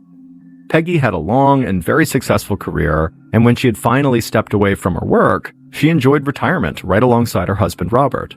They had loved to travel, and they had spent a lot of their time helping their community by volunteering for local groups and charities. And as much as Peggy had loved her high-powered executive job, she actually enjoyed the volunteer work that she and Robert were able to do even more. But then, in 2003, Robert had died unexpectedly, and suddenly Peggy had found herself all alone in her big old house. Peggy's daughter, Suzanne, lived about 20 minutes away, and so the mother and daughter spent a lot of time together. But Peggy knew Suzanne had a life and a job that kept her busy, and Peggy didn't want to give up on all the things that made her happy just because she was on her own now. She wanted to keep learning about new things and experiencing new things. So Peggy had begun to study art history, a subject she'd always been interested in. And eventually she decided she wanted to learn as much as she possibly could about art history. So at 80 years old, Peggy began sitting in on these PhD-level art history classes, not to get another degree, but just because she really loved it and wanted to learn more. Peggy listened closely and took extensive notes during the professor's lecture. And as Peggy wrote in her notebook, she almost felt like a kid again. She knew how absurd that would sound to the others in the class. After all, she was a mother and a grandmother, and she had lived a full life by this point. But Peggy felt like learning new things was really the best way to stay active and engaged in the world around her.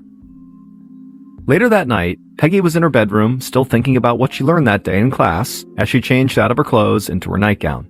Then, once she was changed, she sat down on her bed, and she grabbed the home phone off the bedside table. Now, there were two people Peggy usually talked to multiple times a day: her daughter, Suzanne, and her daughter-in-law, Diana. Peggy knew both women liked to check on her a lot to make sure she was okay. Suzanne was paranoid about Peggy falling down the stairs, and Diana, who was married to Peggy's son and lived in Florida, worried about Peggy going out and driving when it was cold and snowing. Peggy regularly reminded her daughter and daughter-in-law that she was more than capable of taking care of herself, but she did love talking to them both and staying in touch.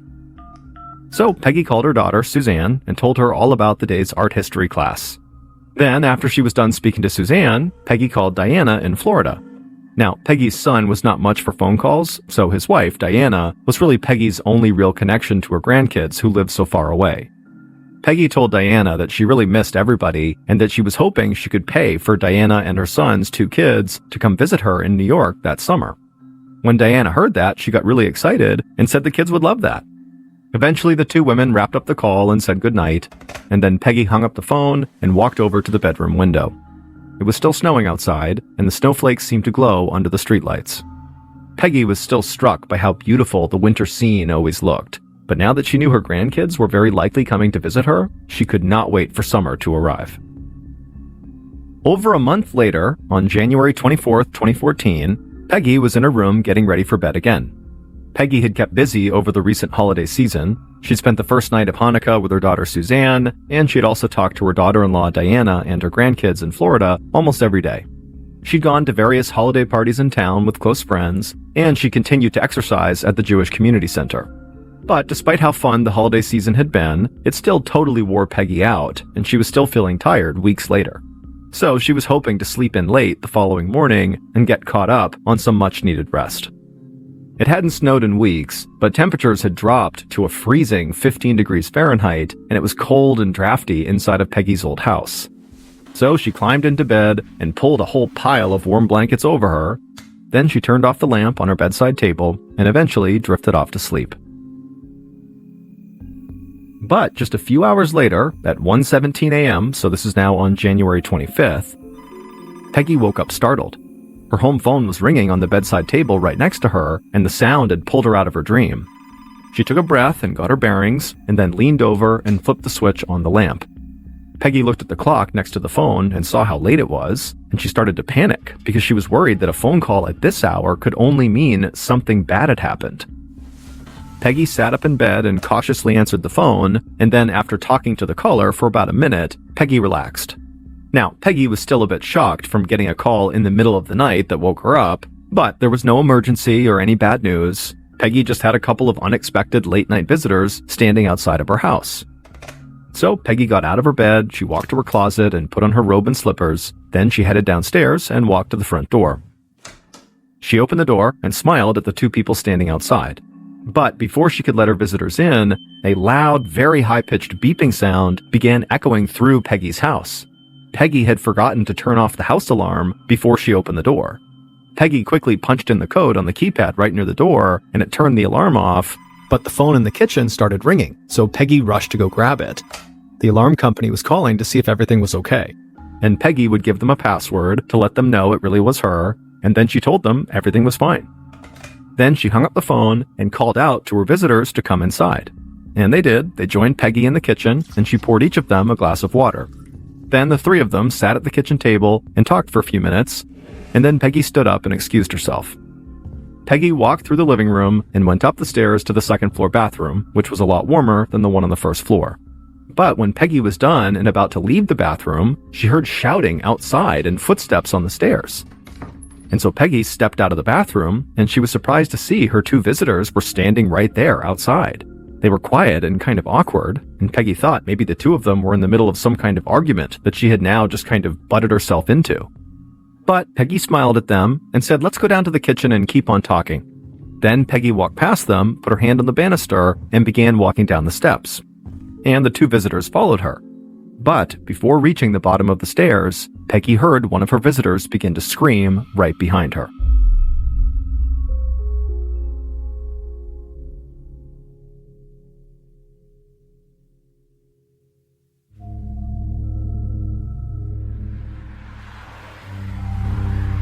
Several hours later, at 9 a.m. on January 25th, so almost 8 hours after the visitors had arrived at Peggy's house, Peggy's daughter, Suzanne, stepped out of her car in front of Peggy's house. Suzanne was 55 years old with frizzy dyed blonde hair. She wore jeans, tennis shoes, a t-shirt, and a big winter coat. Suzanne had not inherited her mother's love of fashion. Instead, Suzanne preferred comfort over style.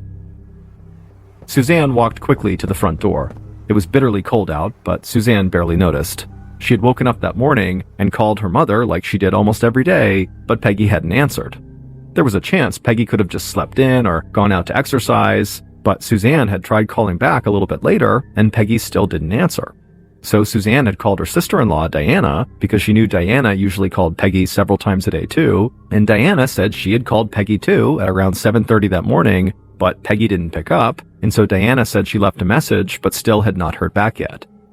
After talking to Diana, Suzanne was worried enough that she decided to just drive over to her mother's house to make sure everything was okay. Once Suzanne reached her mother's porch, she reached into her pocket and pulled out the key she had to her mother's house.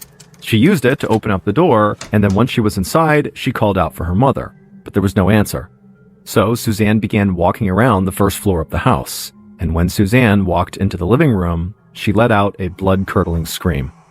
Suzanne saw Peggy's crumpled body on the floor at the bottom of the stairs. Suzanne instinctively ran to her mother, and when she got a good look at her, she saw there was a knife sticking out of Peggy's chest. And so Suzanne dropped down and just yanked the knife out and threw it on the floor, and then she leaned in and touched her mother's face, and she could feel that Peggy's skin had gone totally ice cold. Totally distraught, Suzanne took out her cell phone and dialed 911. When the emergency dispatcher answered, Suzanne began yelling that she needed help and that her mother must have fallen down the stairs while holding a knife, and she accidentally stabbed herself. Not long after the 911 call, Detectives Stephen Cole Hatchard and Earl Lawrence of the Clarkstown Police Department pulled up in a sedan outside of Peggy's house and stepped out of the car. The snow had started again, and they could feel the cold biting into their hands and faces. Local police had already run crime scene tape all across the front of Peggy's house, and some of Peggy's neighbors had already begun to gather nearby. Hatchard and Lawrence also saw Peggy's daughter, Suzanne, pacing back and forth in the driveway, a few feet in front of a uniformed police officer. Suzanne was mumbling to herself, and she looked totally dazed. The detectives approached Suzanne and introduced themselves, and Suzanne immediately repeated what she had said to the 911 operator. Her mother must have fallen down the stairs while she was holding a knife and accidentally stabbed herself. Suzanne said she had been worried about her mother on those stairs for a long time. But before the detectives could even really process what Suzanne was talking about, she would say something that sent up multiple red flags. Suzanne told Hatchard and Lawrence that police would likely find her fingerprints on the knife because she had pulled the knife out of her mother's chest before trying to administer CPR on her mother. And Suzanne said her fingerprints were all over the house because she went to visit her mom there all the time. But Suzanne didn't stop there. She just kept on talking. And she would tell the detectives that her mom was really rich, but she said this was not how she wanted to inherit her cut of her mom's estate. Detective Hatchard told Suzanne to wait with the officer outside and that they would talk to her once they had searched the house. Then Hatchard and Lawrence walked towards the front door while Suzanne began pacing in the driveway again. The detectives couldn't believe what they had just learned. They hadn't even stepped inside the house yet, but already Peggy's daughter had admitted to tampering with evidence by pulling the knife out of her mother's chest. Suzanne had also tried to cover for the fact that her fingerprints would be found on a potential weapon and throughout the house. And she had given a clear motive for possibly having killed her mother by talking about Peggy's money. That said, Hatchard and Lawrence knew that people under stress could act in strange ways, especially when dealing with the death of a loved one. But neither of them had ever encountered anything like what had just happened with Suzanne. It sort of seemed like she had worked up a big cover story and then blurted all of it out as soon as cops showed up.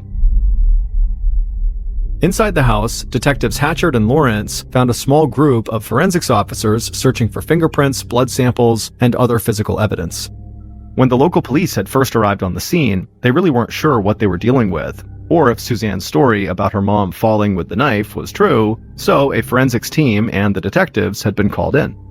But when Hatchard and Lawrence reached the bottom of Peggy's stairs, they didn't need forensics officers to tell them that Suzanne's version of what happened was totally off. On the ground in front of the detectives was Peggy Nadell. She was dead and lying face up on the floor.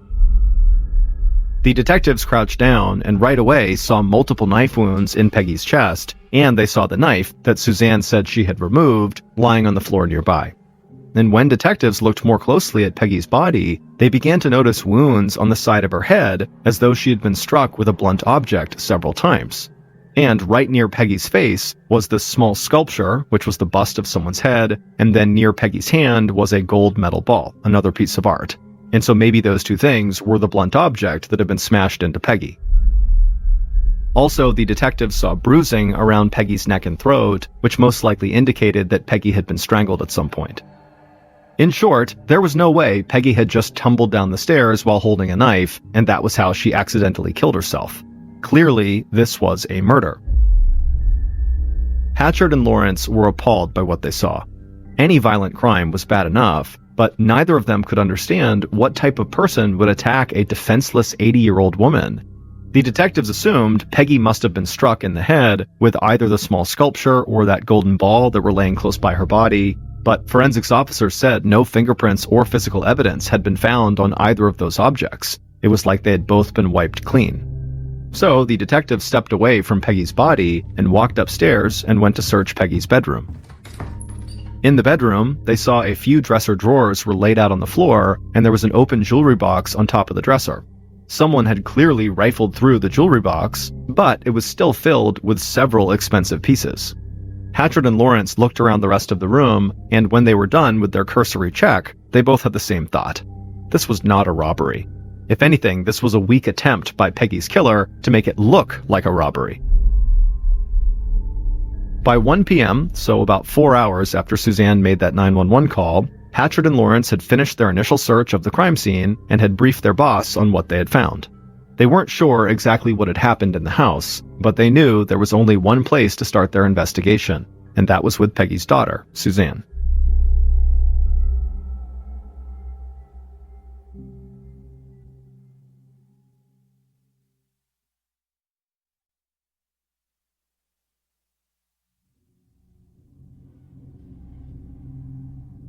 Later that afternoon, Hatchard and Lawrence sat in a comfortable police station conference room across a long table from Suzanne.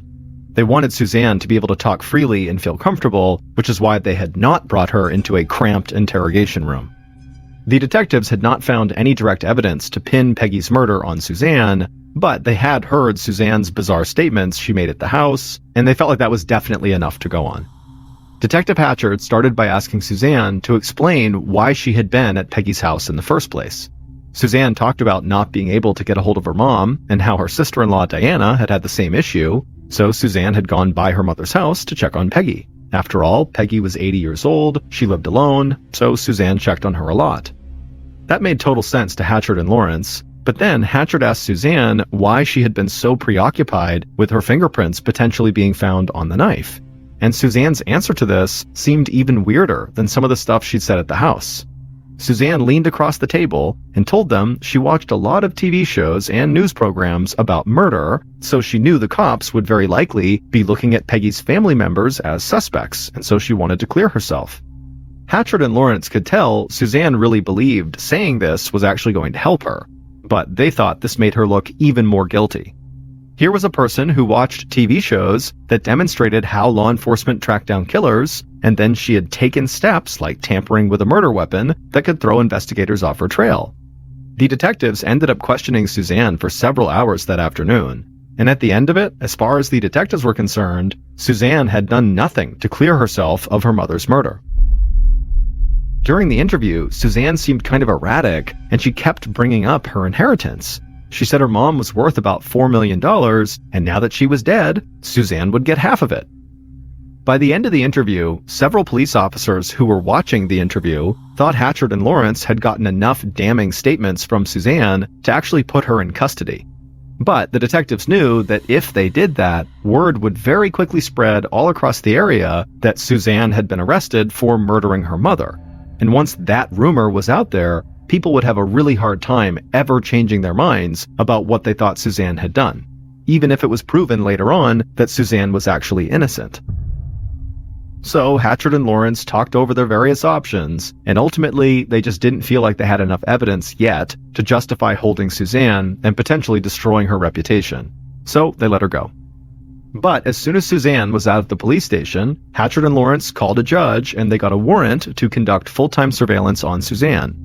Police would get stationed outside of Suzanne's home and her work, and they would watch her at those two locations and follow her anytime she left them. In the following days, along with conducting their around-the-clock surveillance, investigators began digging into Suzanne's recent credit card history, and they found another huge red flag. On the night of January 24th, so just hours before Suzanne's mother would be killed, Suzanne had gone shopping at a grocery store that was close to Peggy's house. But based on her credit card records, this was not where Suzanne typically did her shopping. She went to a store that was much closer to her own home.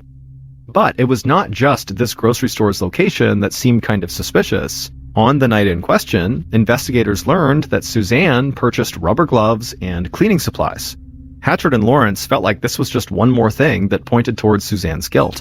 After all, rubber gloves and cleaning supplies could explain why there were no fingerprints found at the crime scene. And so the detectives were confident they were on the right track, and they thought if Suzanne had killed her mother, she would slip up soon, and they would be there to arrest her. At 11 a.m. on January 29, 2014, 4 days after Peggy's murder, Suzanne sat in a wooden pew in a funeral home next to her husband. Her eyes were bloodshot, and her whole body felt like it was trembling. The pews around her were filled with Peggy's friends, family, and members of the Valley Cottage community who Peggy had gone out of her way to help.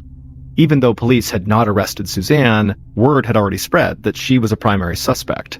And a couple of days earlier, when Suzanne had gone to her mother's house to pick out clothes for her mother to be buried in, a neighbor had stepped outside. And this woman, who had known Suzanne since she was just a little girl, began screaming, "When are you going to arrest her?" And so the rumors and the pressure were really starting to get to Suzanne, and it was making it hard to sleep at night. Towards the end of the service, Suzanne and others recited a prayer in Hebrew, and then Suzanne quickly made her way out of the funeral home. Once outside, Suzanne welcomed the fresh, cold air. It was like she could breathe again. Inside, she'd felt stifled because she felt like everybody was staring at her and talking about her. A minute later, Suzanne's younger brother Jim and his wife Diana came outside and walked over to her. They had flown in from Florida shortly after they learned about Peggy's death, and Suzanne could not have been happier they were here. Suzanne said hello to her brother, who she always thought was kind of strange, and then she hugged Diana, who she was very close with, and they talked for a while about how much Peggy had meant to them. But as they stood there chatting, they had no idea the police were watching.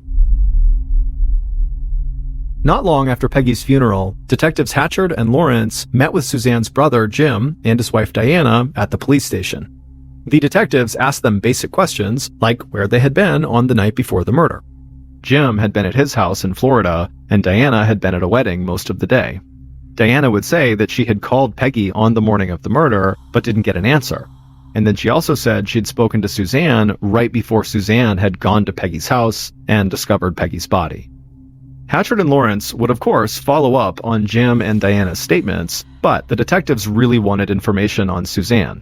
They wanted to know if Suzanne had spoken to Jim and Diana about the inheritance money that Suzanne seemed so eager to tell police about. But Diana said the idea that Suzanne had anything to do with this murder was ridiculous. She said Suzanne loved her mom, and she was closer to Peggy than basically anybody else in the world. And so Diana said the police really needed to stop wasting their time looking at Suzanne and bring the person who actually killed Peggy to justice. But when Jim and Diana left the police station after their interview, the detectives still totally believed Suzanne was their most likely suspect. Family members sticking up for each other was not anything new. But over the next few weeks, surveillance on Suzanne did not get Hatchard and Lawrence any closer to having concrete evidence that she was in fact the killer. Still, Hatchard and Lawrence hoped that even if Suzanne's actions didn't lead them anywhere, that maybe her phone records soon would. Investigator Robin Arias sat at her desk staring at hundreds of numbers printed on a piece of paper. Most people's eyes would probably have glazed over, staring at all those numbers for as long as Arias had, but she could feel her pulse racing as she scanned the sheet of paper over and over. Arias was an investigator with the Westchester County District Attorney's Office, and she was an expert at analyzing phone data. Arias had begun working with Detectives Hatchard and Lawrence on Peggy's murder case, and currently she was studying calls that Suzanne made, and she was also looking at Peggy's phone records. Arias confirmed that Suzanne called Peggy multiple times before calling 911 on the morning of the murder. Arias also confirmed that Diana had also called Peggy and had spoken to Suzanne on that same morning. But now there was something on one of the sheets of paper, something from Peggy's phone records, that really leapt out at Arias. She could see that someone had called Peggy at exactly 1:17 a.m. on the morning of the murder. And this was a big deal because that time was basically right before Peggy was killed. But there was something else that struck Arias as odd about this call. The call had come from a number that didn't show up anywhere else in Peggy's phone records. Arias was checking the records to make sure she was right, but she was convinced that that late-night call was made by someone that Peggy did not normally speak to. And so finally, after scanning the pages several more times, Arias was sure she was right about that phone number, that it was really unique. So she grabbed her own phone and she made a few calls. Detective Hatchard was at his desk going over notes from Peggy's murder case when Arias called him. And as soon as Hatchard answered, he could tell Arias had big news. She was known to be very calm, cool, and collected basically all the time, but immediately Hatchard could hear the excitement in Arias's voice. Arias told Hatchard about the strange number that had popped up in Peggy's phone records just before her murder. But Arias said this was just the tip of the iceberg.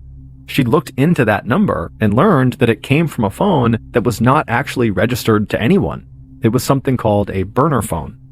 A burner phone is typically a cheap cell phone that's purchased just for temporary use or to keep the user's identity anonymous.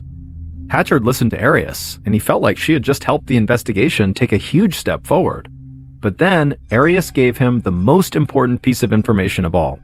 Arias had worked for hours and hours and pulled some strings, and she had figured out where this burner phone had been purchased from and who had bought it. Hatchard thanked Arias profusely for all her help, then he hung up the phone and rushed over to Lawrence's desk to tell him what he just learned. It would take the detectives a while to follow up on all the information Arias had provided them, but once they had gone through all of it, they would figure out who killed Peggy.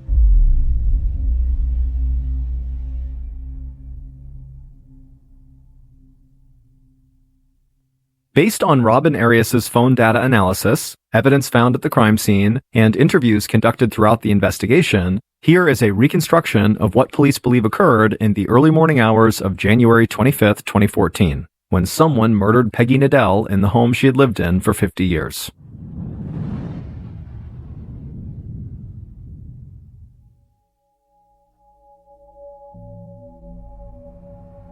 On that day, just after 1 a.m., the killers, plural, drove through the town center of Valley Cottage. And there was something about the place that almost didn't seem real, like it was a movie set version of a perfect small town. The killers looked at each other, but didn't speak. They knew what they were about to do would leave this entire community in complete shock. A few minutes later, the driver pulled onto Peggy's street and then parked in front of Peggy's large gray house. A few porch lights were on at some of the nearby houses, but overall, the neighborhood was totally quiet. In the car, the passenger reached into their pocket, took out a phone, and called Peggy's home phone number. This was the call that came through at 1:17 a.m. The passenger's voice was bright and cheery when Peggy picked up on the other line. The passenger said they were so sorry to call late, but they had been in the neighborhood and they really needed to come in and talk to Peggy face to face about something. Peggy seemed frazzled, but she said to give her a few minutes to pull herself together and she'd come downstairs and let them in. The passenger hung up and then handed the phone to the driver, who slipped it into their pocket. Then the passenger reached down into a bag that was on the floorboard and pulled out 2 pairs of gloves and handed one of the pairs to the driver. Both killers put the gloves into their coat pockets. Then the driver reached into the back seat and grabbed a small leather bag that had a strap on it, and the driver slung that bag over their shoulder. The killers then looked at each other and then stepped out of the car into the frigid winter air and began walking across the yard towards Peggy's front door. As soon as they reached the front door, Peggy opened it up with a big smile on her face. But before the killers could step inside, Peggy's alarm system went off and the phone in the kitchen began to ring. The killers waited while Peggy dealt with the alarm company, and then they walked into the house and joined Peggy in the kitchen. The killers sat down at the table, and Peggy brought them some water. They all sat and talked for a few minutes before Peggy said she had to go use the bathroom and headed upstairs. While Peggy was upstairs, one of the killers, the passenger in the car, said it was time to act, and that the driver needed to be the one to actually do the job on their own. But the driver said no, they both needed to do it to make sure Peggy didn't fight back. But the passenger just barked back that, come on, Peggy's an old woman, it won't take 2 people, and pretty soon the 2 killers were basically shouting at each other. But quickly they stopped because they did know they did need to act soon, and ultimately they agreed they would do it together. So the killers slipped on their gloves, and the driver took the leather strap off of their bag, and then the killers ran out of the kitchen, through the living room, and up the stairs. But when Peggy walked out of the bathroom and saw them, the killers just kind of froze there, staring up at her awkwardly. Peggy smiled at them and didn't really know what to make of this, so she walked past them and just began walking down the stairs, and the killers followed her. But as they were going down the stairs, the killers knew that if they were going to do it, they needed to do it right now. So the driver just suddenly screamed and rushed Peggy from behind and wrapped that leather strap from the bag around Peggy's throat. Peggy and the driver stumbled down the stairs and hit the floor on the first floor, and the driver just kept pulling that leather strap tighter and tighter, strangling Peggy, but Peggy was somehow managing to put up a pretty good fight. The driver began to yell in frustration that this woman won't die, so the passenger ran into the living room and grabbed 2 pieces of art, a small bust of a person and a gold metal ball. And the passenger ran back to the stairs with these objects in their hands. When the driver saw the passenger carrying these weapons, the driver let go of their stranglehold on Peggy and kind of backed away. And then the passenger kind of looked at the 2 objects in their hands and dropped the lighter gold ball onto the floor, opting to use the bust instead. Then the passenger got down on their knees, held up the small statue, and began slamming it over and over again into the side of Peggy's head. Blood spilled from the wound, and Peggy flopped over onto her back. Eventually, the passenger dropped the statue on the floor and backed away. And as the killers stood there staring at their victim, they began to hear breathing still rattling from Peggy's chest. So, without hesitation, the passenger ran to the kitchen, threw open a drawer, and grabbed a large kitchen knife. Seconds later, the passenger ran back to the base of the stairs. They got down on top of Peggy and just began stabbing her over and over and over again in the chest until Peggy stopped breathing, went limp, and died. The passenger just left the knife plunged into Peggy's chest, and then the passenger stood up, and the 2 killers ran back to the kitchen, where they grabbed their cleaning supplies, and they wiped down their water glasses, and then they ran back over to the foot of the stairs, and they cleaned off the statue that had been used to bludgeon Peggy. They also wiped down the knife handle and the gold metal ball. Then the killers went upstairs to Peggy's room, and there they put a couple of dresser drawers out on the floor and took a few pieces of jewelry from a jewelry box in an attempt to make it look like Peggy's murder had just been the result of a robbery. Satisfied with their work, the killers walked downstairs, stepped over Peggy's body, went outside, and got back into their car. The passenger then told the driver to dispose of that burner phone and also dispose of the leather strap they had used to strangle Peggy. The driver said they would, and then the pair drove off. Several hours later, the passenger killer was heading to an airport in Washington, D.C. when their phone rang. It was their sister-in-law calling. The passenger answered the phone and then told their sister-in-law that they too had called Peggy earlier that morning, but Peggy hadn't answered and they had no idea why. It would turn out Suzanne had nothing to do with her mother's murder. But Suzanne's sister-in-law, so Peggy's own daughter-in-law, Diana, did murder Peggy. Suzanne's strange behavior following her mother's murder had most likely been a combination of grief and shock, and the fact that Suzanne had bought rubber gloves and cleaning supplies just hours before the murder was nothing more than a truly unfortunate coincidence. But it turned out that Suzanne was not the only person in the family who had spent time thinking about the millions of dollars in inheritance money that would come their way if Peggy died. Diana had thought about that money a lot, and she knew that her family would get $2 million, so half of Peggy's wealth, when Peggy was dead. But there was a catch. Diana had discovered that Peggy stipulated in her will that Diana would get nothing if she and Jim, so Peggy's son, got divorced. And Diana had badly wanted to divorce Jim. But when Diana had learned about Peggy's will and that stipulation, she realized she had to make sure Jim got a share of Peggy's money before she left Jim. Then, once Jim had his millions, Diana could get her cut through a divorce settlement. So Diana had spent weeks putting together her plan to have Peggy murdered.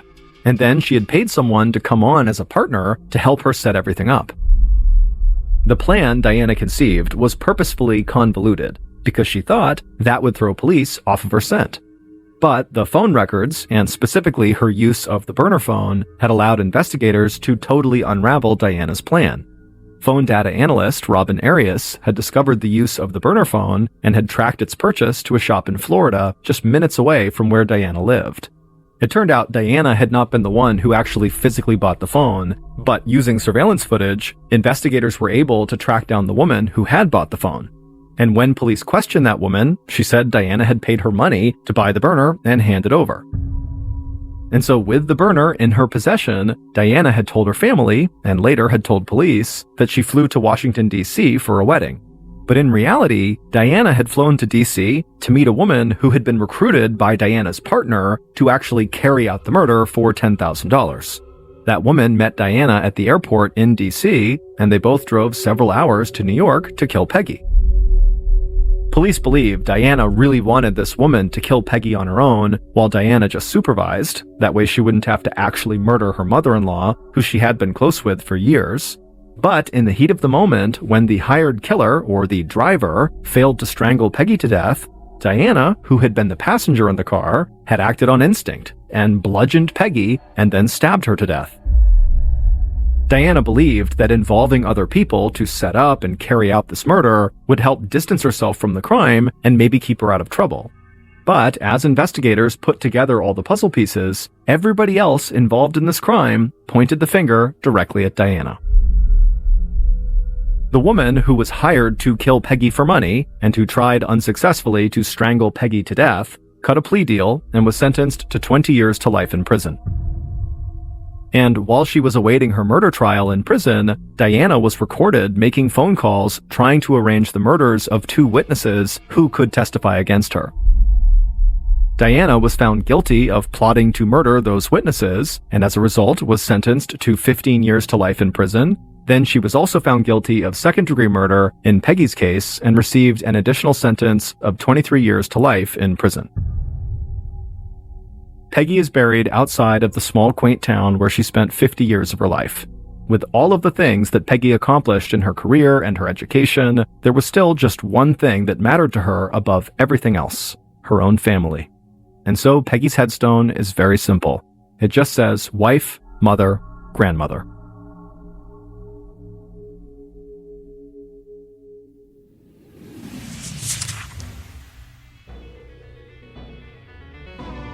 Thank you for listening to the MrBallen Podcast. If you enjoyed today's stories and you're looking for more bone-chilling content, be sure to check out all of our studio's podcasts: MrBallen's Medical Mysteries, Bedtime Stories, and Runful. Just search for Ballen Studios wherever you get your podcasts and you'll find them all. Also, there are hundreds more stories like the ones you heard today, but in video format on our YouTube channel, which is just called MrBallen. So that's going to do it. I really appreciate your support. Until next time, see ya.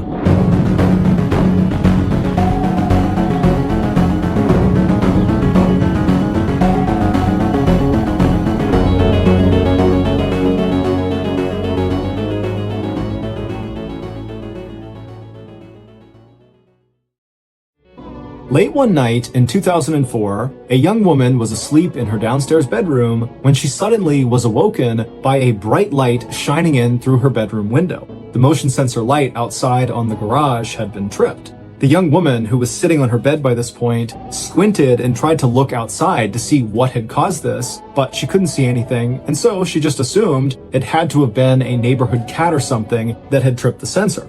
So she lay back down and was nearly back to sleep when something else caused her to suddenly sit up wide awake in her bed. But this time, it was not a bright light. It was a sound. Footsteps, to be exact. And these footsteps were not outside. They were inside her house, right outside of her bedroom door. Seconds later, this woman would live a nightmare. But before we get into that story, if you're a fan of the strange, dark, and mysterious delivered in story format, then you come to the right podcast, because that's all we do, and we upload twice a week, once on Monday and once on Thursday. So, if that's of interest to you, please offer to pick up the Amazon Music follow button after their work shift is over, but don't show up, and instead just keep sending them periodic text messages that promise you are only 5 minutes away. Okay, let's get into today's story.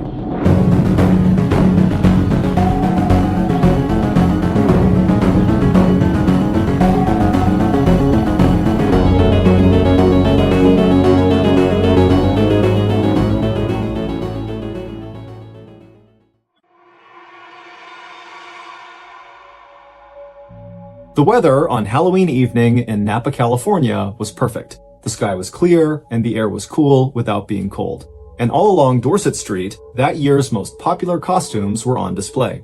It was October 31st, 2004, and the tree-lined neighborhood of small but pricey houses was a parade ground for pastel-colored princesses, black vampires, smiling yellow SpongeBobs, and Power Rangers in 6 different bright colors. Trailing behind and alongside these trick-or-treaters were parents who were shining their flashlights at the skull and bones and headstones planted in front yards and at the strings of orange lights around doorways. The whole scene was a snapshot of what made Napa such a desirable place to live. Located just north of San Francisco, the trendy city of 70,000 residents still had a small-town vibe. Spread out around it were miles of green hillsides, covered with the acres of grapevines that had made the Napa Valley the premier wine-producing region in the United States. And tucked inside of this agricultural wonderland, the city of Napa was both beautiful and safe. And on this particular Halloween night, if there was one house on Dorset Street that radiated that feeling of safety and warmth, it was number 2631. Barely 900 square feet in size, the olive green 1.5-story home with the white trim and the attached 2-car garage looked almost doll-sized. Hardly big enough for the 3 26-year-old women who had all moved in there together over the course of the last 9 months. 2 of those roommates, Leslie Mazzara and Adrienne Insania, had been busy all evening passing out big handfuls of candy. Their excitement about this first Halloween together in this little house could be heard loud and clear as they oohed and awed over the little visitors trooping past the effigy of a witch hanging from the outside porch ceiling to knock on the front door. The 2 roommates who greeted the trick-or-treaters, Leslie and Adrienne, and their third roommate, who was sitting in the living room behind them, could not have been more different. Even before she got her degree in engineering, Adrienne had always loved building things. And in keeping with her hands-on and matter-of-fact approach to life, she had no problem telling people what was on her mind. Leslie was a former beauty queen from the Deep South who moved with the grace of someone who had spent 15 years of her life taking ballet lessons. She also had so much natural charm and magnetism that the first time she had visited one of the most famous vineyards in Napa Valley, she had immediately been offered a job.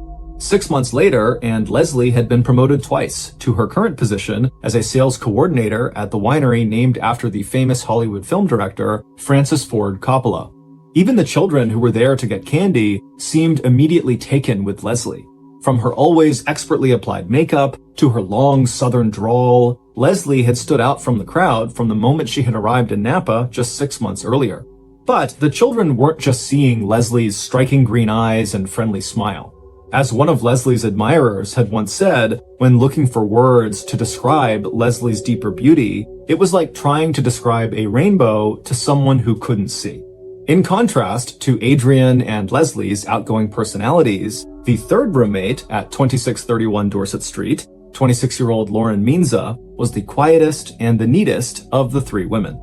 As the volleyball coach of the local community college, Lauren had no trouble yelling out encouragement and instruction to her students, but when it came to any sort of social confrontation, Lauren held back and usually just let Adrian do the talking. Of the three women, Lauren and Adrian had been the first to move into this rented house on Dorset Street.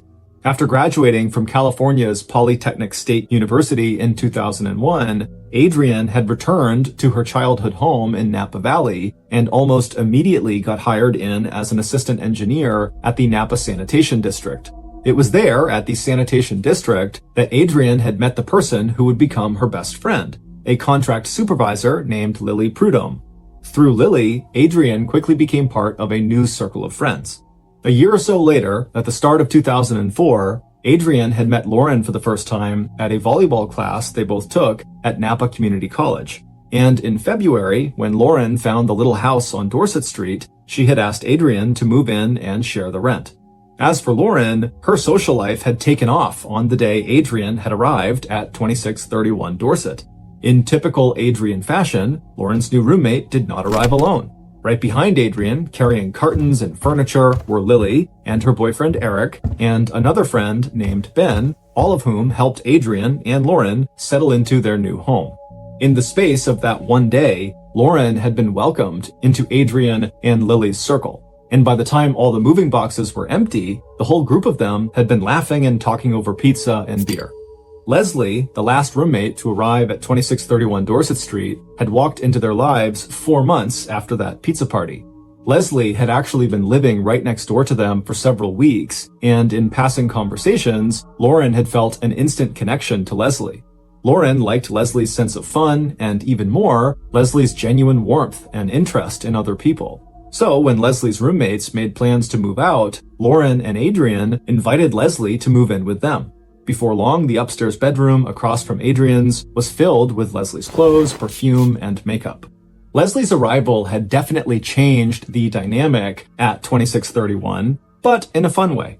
While Adrian had arrived at the little house with a tight but small circle of close friends, Leslie arrived with an army, not just friends, but acquaintances and more male admirers than she could even count. And those were just the people Leslie knew in Napa. Her phone was filled with contacts from her life in Georgia and South Carolina, including ex-boyfriends who still made regular calls to Leslie, hoping to rekindle an old romance. But despite her busy social life and being involved with at least 2 different men at the same time, inside 2631, Leslie had respected her roommate's expectation of privacy. For the most part, if any of them wanted to spend the night with a boyfriend, they did it quietly and very infrequently, or they spent the night at the man's house. But that October, Leslie had started breaking that unspoken house rule, causing the first and only real conflict among the 3 roommates. 3 nights before Halloween, on October 28th, Leslie and one of her dates had made so much noise in Leslie's bedroom that Adrian and Lauren decided it was time to call a house meeting. Lauren had dreaded what she expected would turn into an awful confrontation, something she totally hated, but with her amazing charm and tact, Leslie had managed to diffuse the situation. Before the women even sat down together, Leslie sent both Lauren and Adrian an email apologizing for putting them in such an awkward situation and costing them most of one night's sleep. The roommates' ability to resolve the situation with some simple rules about having men over, rather than arguing or fighting about it, had felt like a win for all 3 women. And by Halloween day, everything felt right again with the world.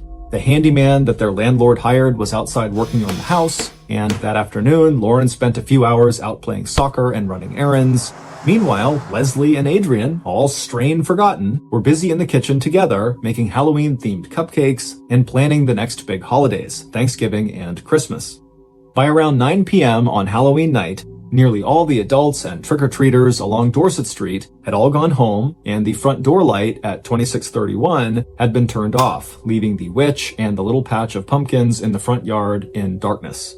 Inside the small green house, the empty bowls of candy had been put away, and the 3 roommates were all looking forward to a quiet Sunday evening before the start of a new work week. Adrienne was the only one of the women who had plans to go out that night. As she got ready to go visit her boyfriend, Christian Lee, who lived only a few blocks away, Lauren and Leslie settled onto the couch to watch one of their favorite TV shows. At 9:30 p.m., Leslie got a call on her phone and headed upstairs, where she would get another 2 calls, this time from the father of one of her ex-boyfriends that she'd left behind in South Carolina. Looking at the 2 calls come in, Leslie sighed and let them go to voicemail. She'd listen to them later, or not at all. Suddenly tired, Leslie called a good night down to Lauren, and a few minutes later, Leslie was in bed. Meanwhile, Adrienne's visit with Christian had ended in an argument. Adrienne was ready for the 2 of them to make a serious commitment to one another, but Christian was not ready. As Adrienne left Christian's a little after 10 p.m. and began heading home, all she could think about was Lily. Here, Adrienne was wanting more from her partner, Christian, while 4 months ago, her best friend, Lily, had moved in the opposite direction with her partner, canceling or at least delaying her plans to marry Eric. Letting herself through the door of 2631 about a half hour later, Adrienne reminded herself that love was just not easy, and after saying hello to Lauren and her dog Chloe, Adrienne made her way up the stairs to her bedroom, directly across the tiny landing from Leslie's bedroom. By 11 p.m., Lauren and Chloe were also tucked in for the night in Lauren's downstairs bedroom.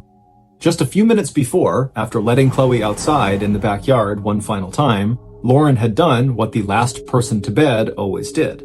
She'd made sure all the doors were locked, including the garage door and the back sliding door. Then she had turned out all the indoor and outdoor lights, glanced one last time around the cozy house she called home, stepped inside her bedroom, and closed the bedroom door behind her. 2.5 hours later, a little after 1:30 in the morning, Lauren woke up suddenly to a flash of bright light and a bark from Chloe, who was lying on the bed next to her. Outside her window, the motion sensor light attached to the garage had clicked on. Lauren waited, listening, but heard nothing. Turning back over in her bed, Lauren murmured to Chloe that it must have been a neighborhood cat out on the prowl. But just minutes later, Lauren found herself wide awake a second time, and this time it wasn't the outside light.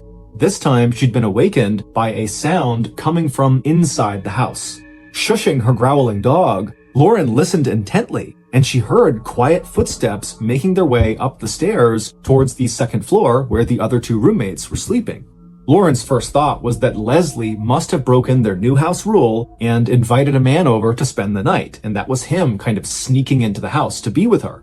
Annoyed, Lauren did her best to quiet Chloe and go back to sleep. But just a few minutes later, at about 2 a.m., in the early morning hours of November 1st, Lauren heard the first scream. Lauren and her dog instantly bolted upright. It was obvious that that scream had not been from lovemaking. And a moment later, Lauren's confusion turned to panic and terror as she heard a second scream coming from upstairs, followed by the sound of a violent struggle in the room directly above her. Furniture being shoved aside, things falling on the floor, the stamping of bare feet and shoes. And then Lauren heard Adrienne's voice raised to a shout. "Oh my God, please help! Please help!" Without turning her light on, Lauren stumbled out of her bed. She opened the door of her room and took one step into the dark hallway. For half a minute, Lauren just stood there listening, paralyzed with shock and fear, until suddenly she heard the sound of the glass light fixture at the top of the second floor landing break. And then she heard pounding footsteps as the intruder seemed to fly down the stairs 2 or 3 at a time, coming directly towards her. Jolted into action by a huge rush of adrenaline, Lauren reached down, grabbed Chloe, and turned toward the back door of the house. But no sooner had she stepped through the sliding door onto the patio and out onto the cold, damp grass than Lauren realized her mistake. The backyard was completely surrounded by a 6-foot-high fence, with no way for Lauren to escape. Terrified, Lauren dragged Chloe with her into a thicket of bushes, and just above the thudding of her own heart, Lauren could suddenly hear from inside the house the clack of the wooden window blinds in the kitchen. The sound told her one thing. The intruder had not followed her into the backyard. They were somewhere in the front of the house where the kitchen was. And then, when the clacking sound stopped, Lauren thought she heard a window break. Whoever had been inside the house must have left. And then, in the sudden quiet, Lauren heard it again. Adrienne's faint but desperate cries for help.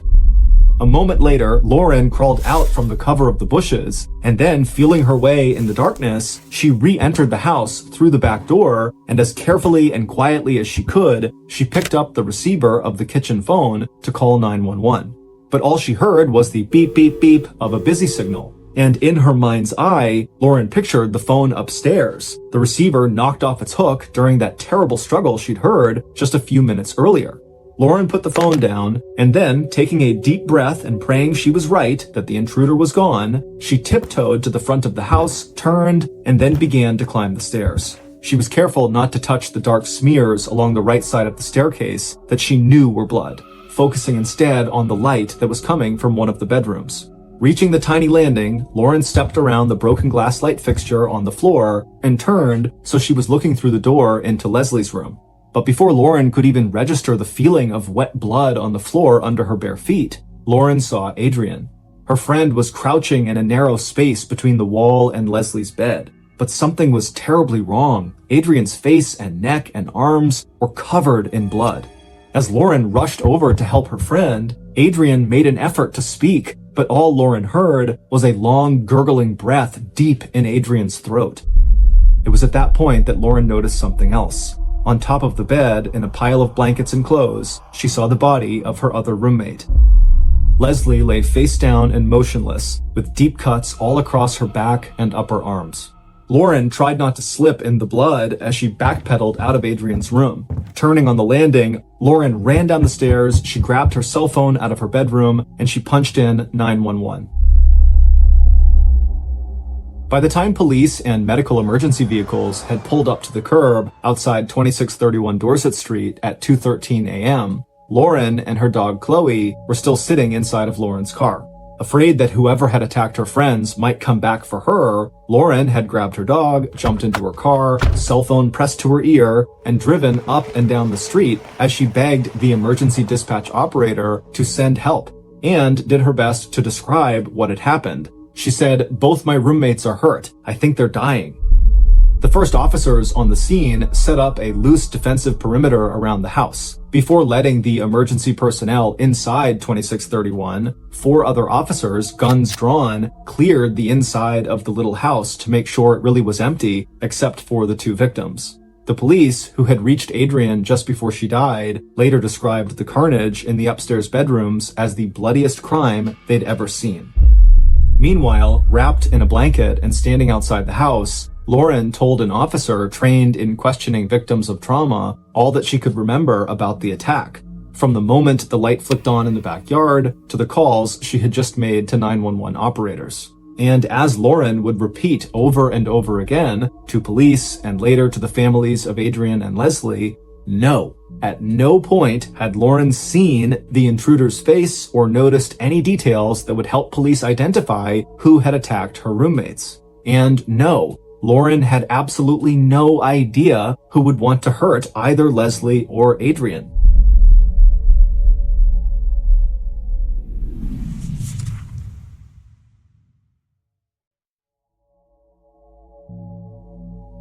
By 2:30 a.m. on November 1st, the little house on Dorset Street, surrounded by yellow crime scene tape, was lit up in the glow of portable floodlights. Most crime scenes yield maybe 2 to 3 pieces of physical evidence, but over the next 2 days, the crime scene techs, who were now combing the inside and outside of 2631, would collect a whopping 71 pieces of evidence.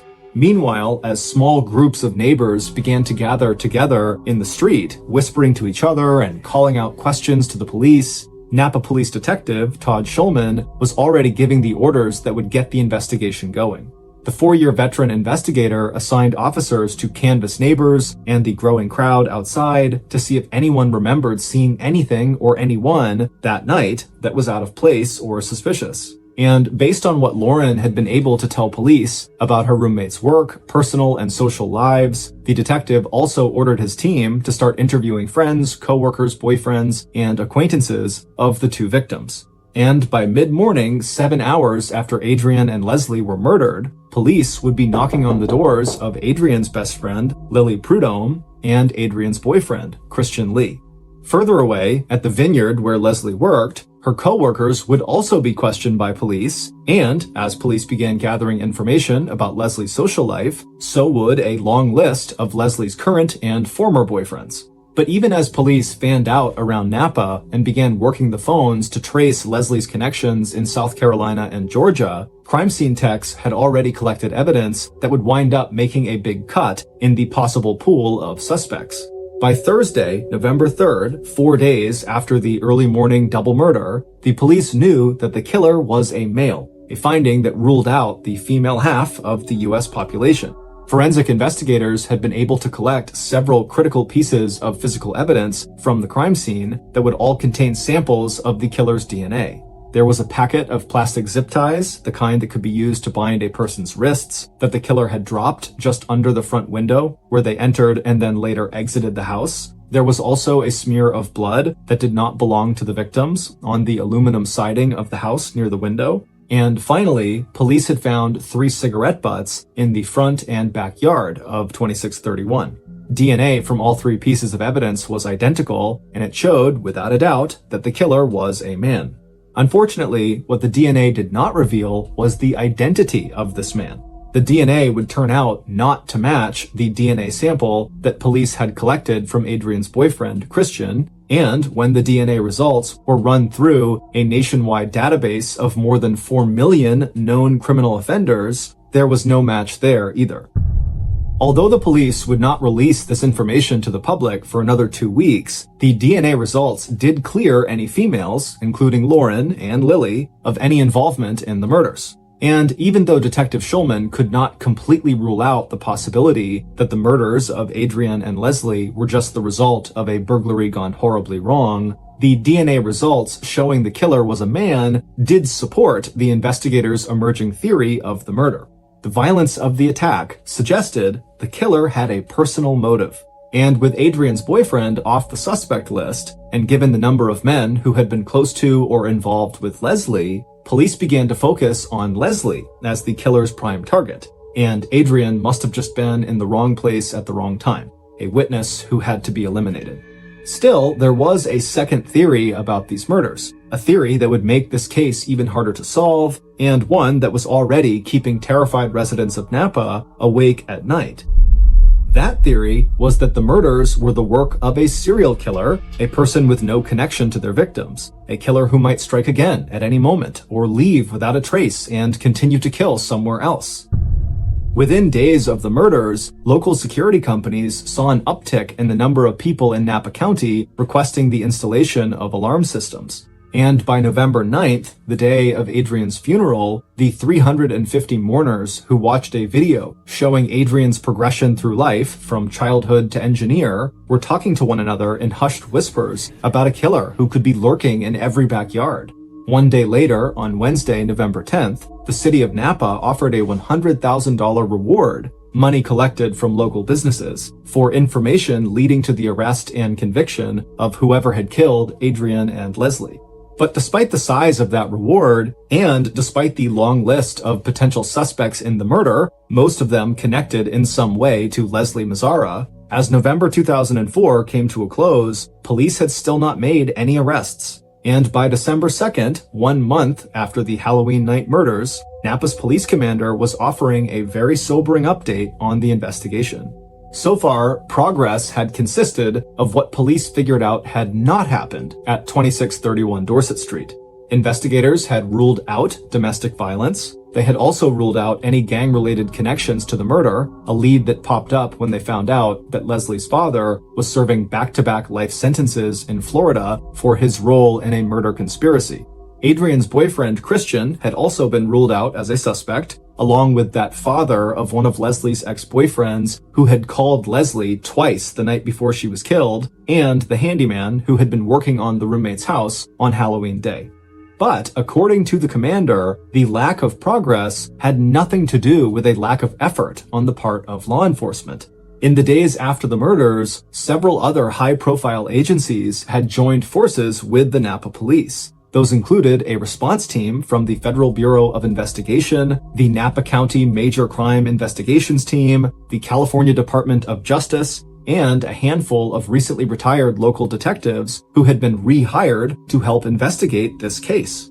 And behind the scenes, police had collected DNA swabs from almost 200 men who had some connection with the victims, and investigators had conducted nearly 1,000 interviews across 8 different states. Still, it just wasn't enough. Standing up in front of a packed press conference, the commander of the Napa Police Department told the public that 1 month after the murder, law enforcement had nothing to indicate that they were going to solve this case, quote, today, tomorrow, or next week, end quote. And if anything, that prediction turned out to be a very big understatement. Because over the next 10 months, the only breakthrough on the case was the use of a new DNA analysis tool that allowed police to further narrow down their suspect pool. In addition to knowing that the murderer was male, police now knew with good certainty that he was also of Northern European descent with possibly blonde hair and blue or green eyes. But while this ruled out suspects of color, it wasn't enough of a break to lead police to their killer. In the meantime, as the investigation dragged on, friends of Adrian and Leslie tried very hard to keep the memory of these 2 women alive and to move forward with their own lives. In between candlelight vigils, fundraisers, and interviews with the media about Adrian and Leslie, there was only one bright spot. Inviting their friends and Adrian's family to join them, Lily and Eric got married in a celebration of life service at the Big White Episcopal Church on 3rd Street in Napa. It would not be until the fall of 2005, almost a year after Adrian and Leslie were murdered, that investigators finally got the break they needed to solve these so-called Halloween homicides. After basically running out of options for kickstarting an investigation that had ground to a halt, the Napa Police Department had decided to go public with one of the details in the case that they had been keeping a secret. Holding back evidence is a common practice in investigations. Investigators like to use undisclosed information to help confirm whether a suspect actually knows details about the crime that have not been made public. It also helps police rule out false confessions. In this case, the detail related to the cigarette butts that had been picked up by crime scene techs in the front and backyards of 2631 Dorset Street early on the morning of the murders. In August 2005, 9 months after those cigarette butts were collected and tested for DNA, further analysis had revealed that the cigarettes themselves, Camel Turkish Golds, were very unusual. Not only did the cigarettes have distinctive markings around the filter, they had only been on the market for 14 months, and they were only sold in Napa by a handful of stores. A month later, on September 21st, in a last-ditch effort to jog the memory of anyone who might know a smoker of Turkish Gold cigarettes, Detective Schulman released the name and description of the cigarettes to the local media, calling the information an important new piece of evidence in the Halloween murders. And for one television viewer, that evening's headline story about these Camel Turkish Gold cigarettes immediately struck a nerve. Sitting in a house just 2 miles away from the place where Adrian and Leslie had been killed 11 months earlier, the viewer suddenly stiffened up in his chair and turned up the volume on the TV set. As the newscaster ran through the latest details in the murder investigation, the young man watching knew that he had information that could be vital to the police trying to solve this case. Leaning forward, the young man clicked through other news stations on TV to see if he could find out any more information on what police were calling a breakthrough. 5 days later, on September 27th, Detective Schulman got a call from the Napa police station. Someone had just walked into the station asking for a detective and said he had important eyewitness testimony related to the murders of Adrian and Leslie. Based on this person's information, along with follow-up interviews and additional investigation by law enforcement, here is a reconstruction of what police and forensic experts believe happened to Adrian Insania and Leslie Mazzara on the night they were killed. For the killer, Sunday, October 31st, 2004, was a day of terrible disappointment. And at that party, on that Halloween night, as the killer looked around the table at the people sitting there and playing cards with him, his feelings of jealousy, anger, and resentment just kept getting stronger and stronger. Those feelings were helped along by all the alcohol, one drink for every hand of cards he lost, and the killer was losing the game badly. By the time the killer had been driven back to his house, he was so drunk he had trouble standing up, and by the time he stumbled into the empty apartment, he couldn't even remember getting dropped off at his own front door. But sometime after midnight, after waking up from a short sleep, the killer was sober enough to make a plan for that night and early morning that did not involve going back to bed. Instead, the killer had decided to go confront at least one of the people that he held responsible for the emotional pain he was feeling. And on his way out to his car, the killer stopped in his garage and put together his murder kit, a packet of plastic ties secured with a rubber band, and a sharp knife with a 4 to 5 inch long blade. Then, just before hopping into his car and heading for his destination, the killer patted his coat pocket, making sure he had a pack of his favorite cigarettes, the only brand he smoked now, Camel Turkish Gold. 10 minutes later, when the killer arrived at the little house at 2631 Dorset Street, he parked the car across the street and turned off the engine. Before getting out, he sat for a while in the darkness, looking at the orange pumpkins on the lawn and the witch with the green face twisting from one of the ceiling rafters of the front porch. Then, the killer opened the car door and walked across the street until he was facing the closed white garage door of 2631. Standing there quietly, he pulled out his packet of cigarettes and began to smoke, while he lifted his eyes to stare at the upstairs windows. When he flicked one of his cigarette butts out of his hand and into the grass, the sudden movement was picked up by a motion sensor and the backyard light suddenly turned on, temporarily blinding him. But even though this startled him, and he might have even considered turning around and going back home, he ultimately decided to continue with his plan.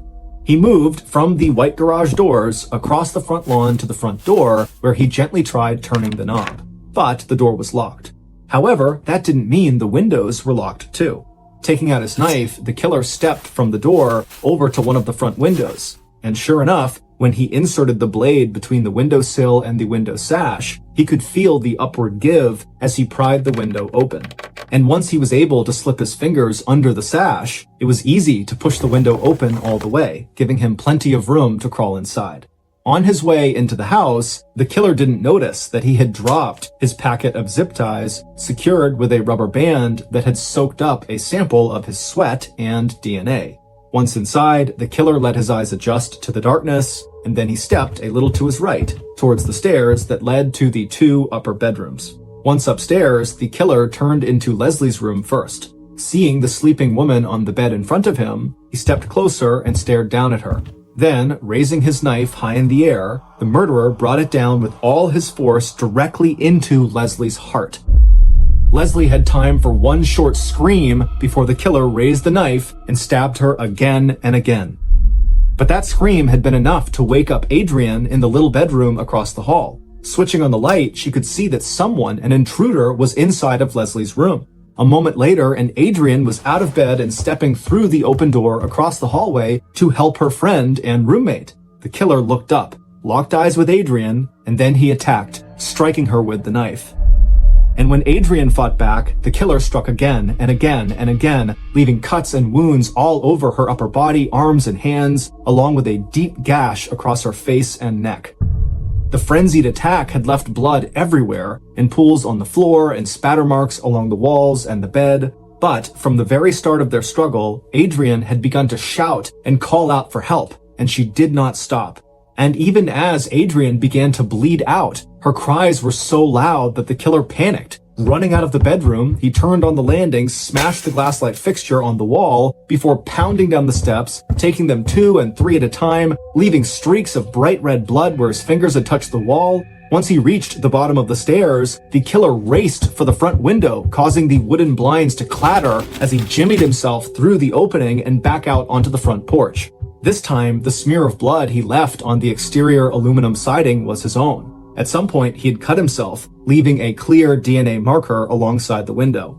A moment later, the killer had reached his car, yanked open the driver's side door, thrown the bloody knife onto the back seat, and headed for the freeway that would take him home. It's believed the killer either didn't know Lauren was still there at the property, or he simply was too panicked from all the screaming and chaos happening upstairs that he did not want to stick around any longer. Either way, Lauren was ultimately spared. Back at his apartment, the killer stripped off his blood-stained clothes and took them out to the backyard. Building a fire in the fire pit, he fed the clothes and his shoes into the bright orange flames. Later that same morning, when Lily Prudhomme heard the news that Leslie and Lily's own best friend Adrian had been murdered, Lily was absolutely heartbroken. And the one person who was there right from the start to help her cope with this terrible loss was her boyfriend and killer, Eric Koppel. It would turn out that Eric Koppel had been devastated when Lily had called off their wedding back in August of 2004. He knew he had a drinking problem, and he knew he suffered from deep depression, but to Eric, Lily was the most important person in his life, and he could not imagine living without her. Despite canceling their wedding, the two of them were still living together, and on Halloween, the two of them had gone to a party together, where Eric would start playing a drinking card game. But the more Eric drank at that party, the more he kept thinking that October 31st was just hours away from the day, November 1st, 2004, that should have been his wedding day. And instead of getting married to Eric, Lily had planned to spend what would have been their honeymoon on a trip not with him, but with her best friend Adrian, one of the people, Eric was sure of this, who had probably told Lily that she could do much better than Eric. But it wasn't until Eric had made one final plea that night, asking Lily again to marry him and set a new date for their wedding, that Eric's bitterness overflowed. Lily, angry at how intoxicated Eric was, said no to his marriage proposal, and when she drove him home that night, she didn't stay with him at their apartment. Instead, she went to her parents' house.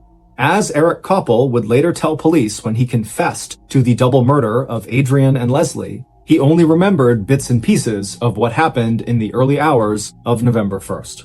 He would never say exactly why he had killed the two women, and his own story of how he had committed the murders was different from the reconstruction police had put together based on forensic evidence and the autopsy reports on Leslie and Adrian.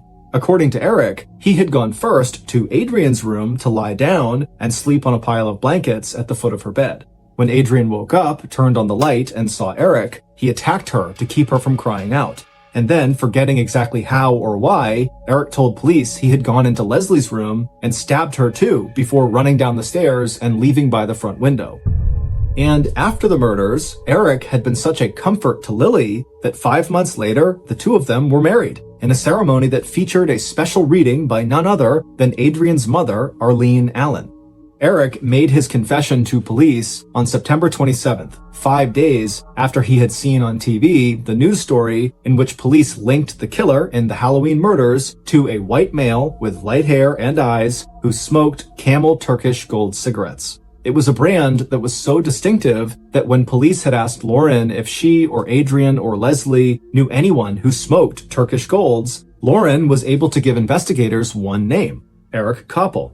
Eric was one of the people who had helped Adrian move into the little house on Dorset Street back in February of 2004, 8 months before Adrian and Leslie were killed.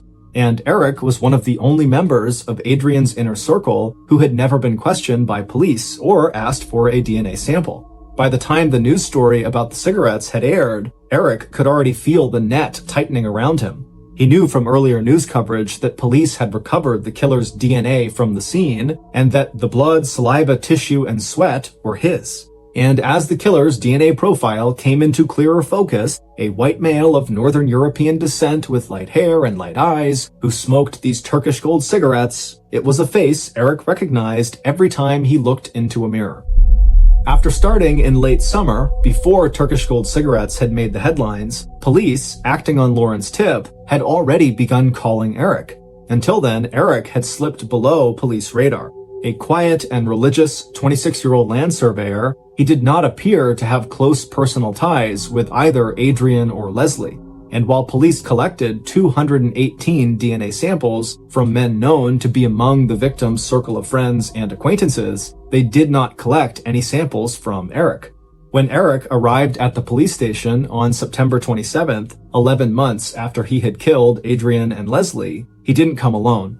After seeing the TV news story about the Turkish Gold cigarettes, Eric apparently wrote suicide letters to his family. In response to those letters, his family urged him to go to the police. And so when Eric walked alone into the police interrogation room, the family members who had accompanied him sat waiting for him in the lobby. Despite the differences between the police reconstruction of the crime and the story that Eric told them, Eric Koppel was immediately arrested and charged with first-degree murder in the deaths of Adrian Insania and Leslie Mazzara. Police were very skeptical that Eric could be sober enough to plan and carry out 2 murders, stand outside his victim's house smoking cigarettes, and later destroy evidence of his crime, but also be so drunk that he was unable to remember actually stabbing and killing his victims, and unable to recall what he had done with the murder weapon, which was never found. On Tuesday, December 5th, 2006, just 2 months after the second anniversary of the Halloween murders, Eric Koppel pleaded guilty to 2 counts of first-degree murder. That guilty plea meant that the families of his victims would be spared a potentially painful jury trial, and it also meant that Eric would not face a possible death sentence. Instead, Eric was sentenced to life in prison without the possibility of parole. He is currently serving his time at Corcoran Prison, a correction center in California designed specifically to house inmates who have a substance abuse disorder. At Eric's sentencing, Adrian's best friend, Lily, told a packed courtroom there was nothing in the world that Eric could do to make her love him less. 2 years later, though, in 2008, the couple got a divorce. Later, Lily would enroll as a graduate student at the University of Edinburgh in Scotland, where she would write a doctoral dissertation on forgiveness.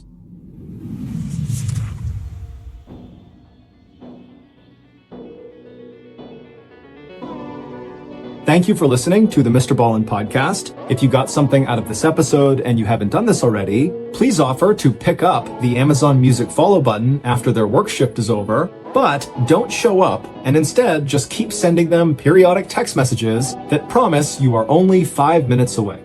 This podcast airs every Monday and Thursday morning, but in the meantime, you can always watch one of the hundreds of stories we have posted on our main YouTube channel, which is just called MrBallen.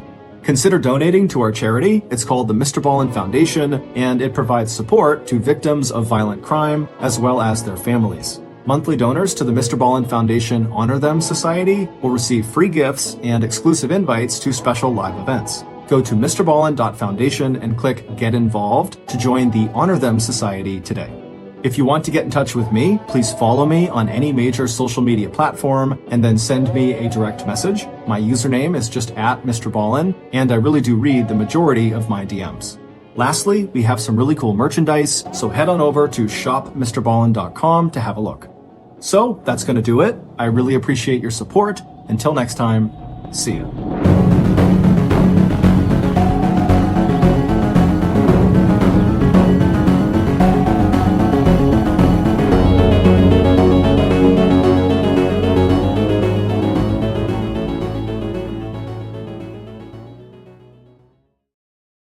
On Halloween night in 1957, a group of children ran towards a brand new house in a suburban neighborhood just outside of Los Angeles, California. This house had some of the best decorations on the street, and the kids all hoped the house would have the best candy, too. One of the kids knocked on the front door, and soon a middle-aged woman in a witch hat, along with her husband, opened up the door and told the kids how great all their costumes looked. The wife gave out a huge handful of candy to each of them, and they all happily said thank you. Candy really was as good as the decorations. The kids, giddy with excitement, ran towards the next house.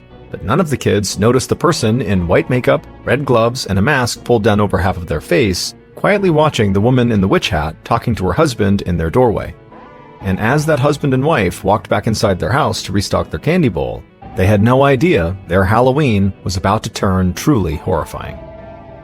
But before we get into that story, if you're a fan of the strange, dark, and mysterious delivered in story format, then you've come to the right podcast, because that's all we do, and we upload twice a week, once on Monday and once on Thursday. So if that's of interest to you, please hide a tiny speaker in the ceiling of the follow button's home, and then play It's a Small World After All on repeat every time they try to fall asleep. Okay, let's get into today's story.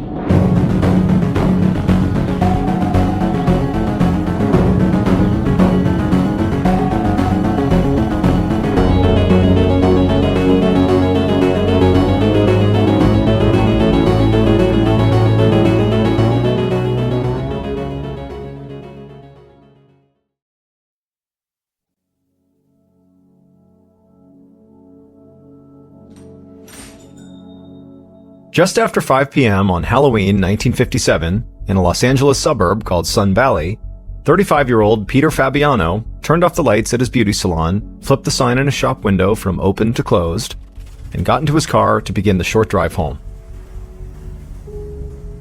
Peter turned onto a long residential street and pulled into the driveway of a corner house at the end of the block. Peter put the car in park and just sat for a moment. As he stared at the Halloween decorations his wife had hung on the windows, he couldn't help but feel a sense of pride. He couldn't believe this was his house. And to him, his house was sort of a symbol of how dramatically his life had recently changed. Just a few short years earlier, Peter had felt completely lost. He was living by himself and struggling to make ends meet, and that's when he got mixed up with some bad people who said he could make some money working for them. Even though Peter had agreed to do this, he had known it was not a smart decision, and he was quickly proven right when he ran into trouble with the law. Peter ultimately avoided doing jail time, but this had been a wake-up call for him. After that, he had worked hard to clean up his act and to really start planning for his future. And his hard work eventually paid off. Now he was married and ran a successful business, and he owned a brand new home that had literally just been built. In short, Peter Fabiano was living the American dream. And on top of that, he was enjoying the kind of personal freedom that he had personally fought for on the front lines during World War II. Life was good. Peter strolled up his front walkway between the rows of carved Halloween pumpkins and stepped inside his house. His wife Betty walked up to him, carrying a large bucket full of candy, and as she placed the candy on a table near the door, Peter gave his wife a peck on the cheek. Betty smiled and then quickly turned and walked away. And Peter wondered if maybe Betty's smile was forced, and if maybe she was mad about something. As happy as Peter was about his job and his new house in the suburbs, he and Betty's marriage had its share of difficulties. In fact, just that summer, a few months earlier, things had gotten so tense between them that Betty had moved out for a while. But she had come back, and things had really seemed like they were getting better between them. And so Peter decided to ask a simple question just to gauge Betty's mood. He said, "Hey, have any trick-or-treaters come by yet?" And to Peter's relief, Betty laughed and told him it was still too early. All the trick-or-treaters were probably still eating dinner. Peter relaxed, convinced he'd been reading way too much into his wife's smile, and he started to get excited about handing out candy to a parade of children in funny costumes. In the 1950s in the United States, the act of trick-or-treating had really started to become a popular Halloween tradition for children, and the holiday itself was growing into the huge part of American pop culture that it is today. When Peter was a kid, he didn't get to go trick-or-treating. It wasn't really a thing back then. But now, even though he was an adult, he was quite happy to be a part of it, even if his role was just handing out candy. Peter's teenage stepdaughter, Judy, came bounding out of her room in full costume, dressed as Alice from Alice in Wonderland. She said she was heading out to a Halloween party, and she had a ride there, but she would need a ride home. Peter said no problem, he'd come pick her up, but no later than 10 p.m. because it was a school night. Judy huffed and said fine before telling him where she'd be and walking out the door.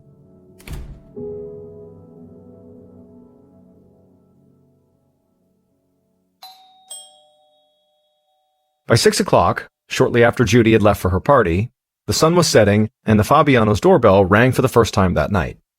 Peter and Betty heard a chorus of young voices chanting "Trick or treat" from right outside the door. Betty smiled, put on her pointy black witch's hat, grabbed the bucket of candy by its handles, and opened up the door. In front of her stood a little boy in a robot costume, and on either side of him were what Betty assumed were his two big sisters, both dressed as fairies. Betty reached into her bucket and grabbed as much candy as her hand could fit, and then dropped the candy into each of the kids' bags. The kids thanked her and ran off. At this point, Peter walked up behind Betty to look outside, and he saw more children approaching. It looked like it was going to be a busy night. A little before 11 p.m. that night, after the last of the trick-or-treaters had come by the house, and Peter had picked up his stepdaughter Judy from her Halloween party, Peter walked into his bedroom and saw Betty reading in bed. He slipped into his pajamas and yawned. He thought about how he and Betty would have to be up at the crack of dawn tomorrow to get Judy to school, and also then to open the two salons they ran for a full day of appointments. And so all Peter wanted to do was just collapse and go to sleep. And so Peter slid into bed with Betty, but then put her book down on the nightstand and she turned off the lamp. As the couple lay in bed, Peter remarked to Betty that this time of the year was exhausting. Betty agreed. Decorating, hosting, entertaining, these things were hard work. She said now that Halloween was over, they would have to start sending invitations for Thanksgiving. and then as soon as Thanksgiving was over, they wouldn't even have time to breathe before they'd have to start decorating for Christmas and planning their big Christmas party. Peter joked that maybe next year they should just board up their house for the holidays and take an extended vacation. Betty started to laugh, but before she could say anything else, their doorbell rang. Peter sat up, switched on the lamp, and looked at the clock. It was 11:15 p.m. He turned to Betty and said it seemed really strange that somebody would ring their doorbell so late. Betty thought it might just be a late trick-or-treater, even though more than 2 hours had passed since the last trick-or-treater had come by. Peter pushed himself out of bed. Maybe it was one of the earlier visitors coming back for seconds, he said. If so, it was their lucky night, because they still had more than enough candy to last through the new year. Peter put on his robe, stepped into his slippers, and began walking towards the front door. And as he did, the doorbell rang again. And this time, Peter heard "trick or treat" from a voice calling out from the other side of the door. And so Peter picked up the bucket of candy on the side table, reached for the doorknob, and pulled the front door open.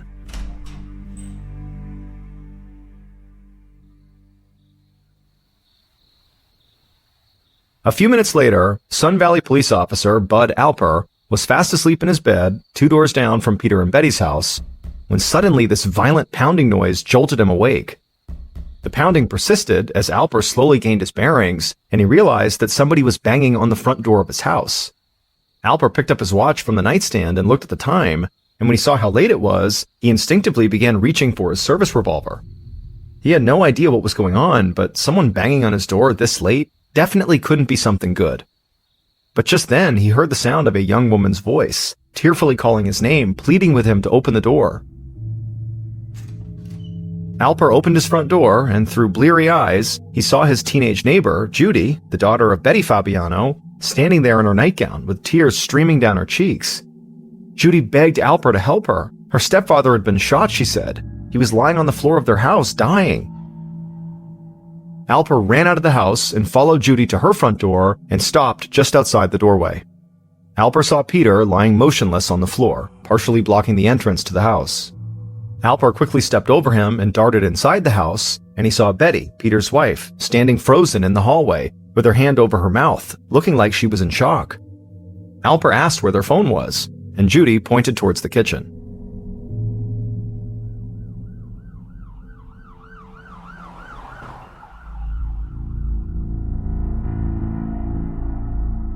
"5 minutes later, an ambulance pulled up at the Fabiano's house, and paramedics picked Peter up, put him on a stretcher, and sped away to the hospital. Officer Bill Lehman of the Sun Valley Police Department parked his cruiser at the Fabiano house just as the ambulance left, and he walked up to the front door. Lehman greeted his fellow officer, Bud Alper, who was standing on the walkway in his pajama robe and lighting a cigarette. Standing near her was Mrs. Fabiano, who was sobbing, and when Officer Lehman approached her, she began to recount what had happened. Betty said that shortly after she and her husband had gone to bed, their doorbell had rang, and they both assumed it was just a late trick-or-treater. Betty said she had stayed in bed while Peter had gone to the door. From bed, Betty had heard her husband open the front door and say, "It's a little late for this, don't you think?" She then heard someone with a strange voice reply, "No," and a few seconds later, Betty heard a loud pop, followed by a thud. As Betty got out of bed and began running to the front of the house, she heard tires screeching and a car speeding away, and there, at the foot of the front door, she found her husband lying on the rug, bleeding from a wound in his chest. Betty told the officer that, based on the tone of her husband's voice after he opened the door, she was pretty sure that whoever he was talking to at the door was an adult, and she could almost swear that the voice she heard in response to him sounded like a man impersonating a woman. Lehman furrowed his eyebrows as he jotted down this strange detail in his notepad. Was the person at the door using a fake voice, because Peter would have recognized them otherwise? And if this was the case, did it mean they were also wearing some sort of costume? It was Halloween after all. Lehman walked back to his cruiser, reached inside of it, and then returned to the front door with a small box. He placed the box over the doorbell and secured it there with some tape. That way nobody could touch it before crime scene investigators showed up to dust for prints. Officer Lehman turned to Betty and asked if she knew of anyone who might have wanted to hurt Peter or wanted Peter dead. Betty hesitated just for a second and then shook her head. She said she couldn't think of anybody. A short time later, homicide detective Pat Keeley rolled up to the Fabiano house and took over the investigation. Officer Lehman briefed Detective Keeley on the details of what had happened, and then Keeley approached Betty. He took off his hat, lowered his head a bit, and said he hated to have to tell her this, but her husband Peter never regained consciousness, and he was pronounced dead upon arrival at the hospital. Betty immediately broke down and began crying, and hugged her daughter. Keeley stepped away to give the victim's grieving family members some space, and as the crime scene investigators showed up to process the scene, Keeley walked across the street to begin his neighborhood canvass. Keeley knocked on the door of the Fabianos' adjacent neighbors and asked if they had seen or heard anything suspicious. The neighbors told the detective that they had heard a loud pop, maybe about 15 minutes earlier, but aside from that, they hadn't noticed anything out of the ordinary. As the detective scribbled this into his notepad, the neighbor suddenly remembered something he didn't think much of at the time. He said a couple of times that evening, when he would look out the window to see if there were any more trick-or-treaters coming, he noticed a car parked in the street that he'd never seen before. It was an older model, dark-colored sedan, and by his count, it had been parked there for maybe at least an hour, but now it was gone. The neighbor wished he could provide more information, but he didn't take note of the make or model, and he wasn't able to offer a description of anybody in the car. Keeley continued canvassing the neighborhood, but none of the other people on the block saw or heard anything unusual.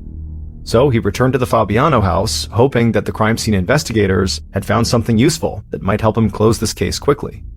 But the news from the other investigators was equally disappointing. There were no fingerprints on the doorbell, and no shell casings at the scene. In fact, they hadn't uncovered anything at all, not a single piece of evidence. This crime scene was totally clean.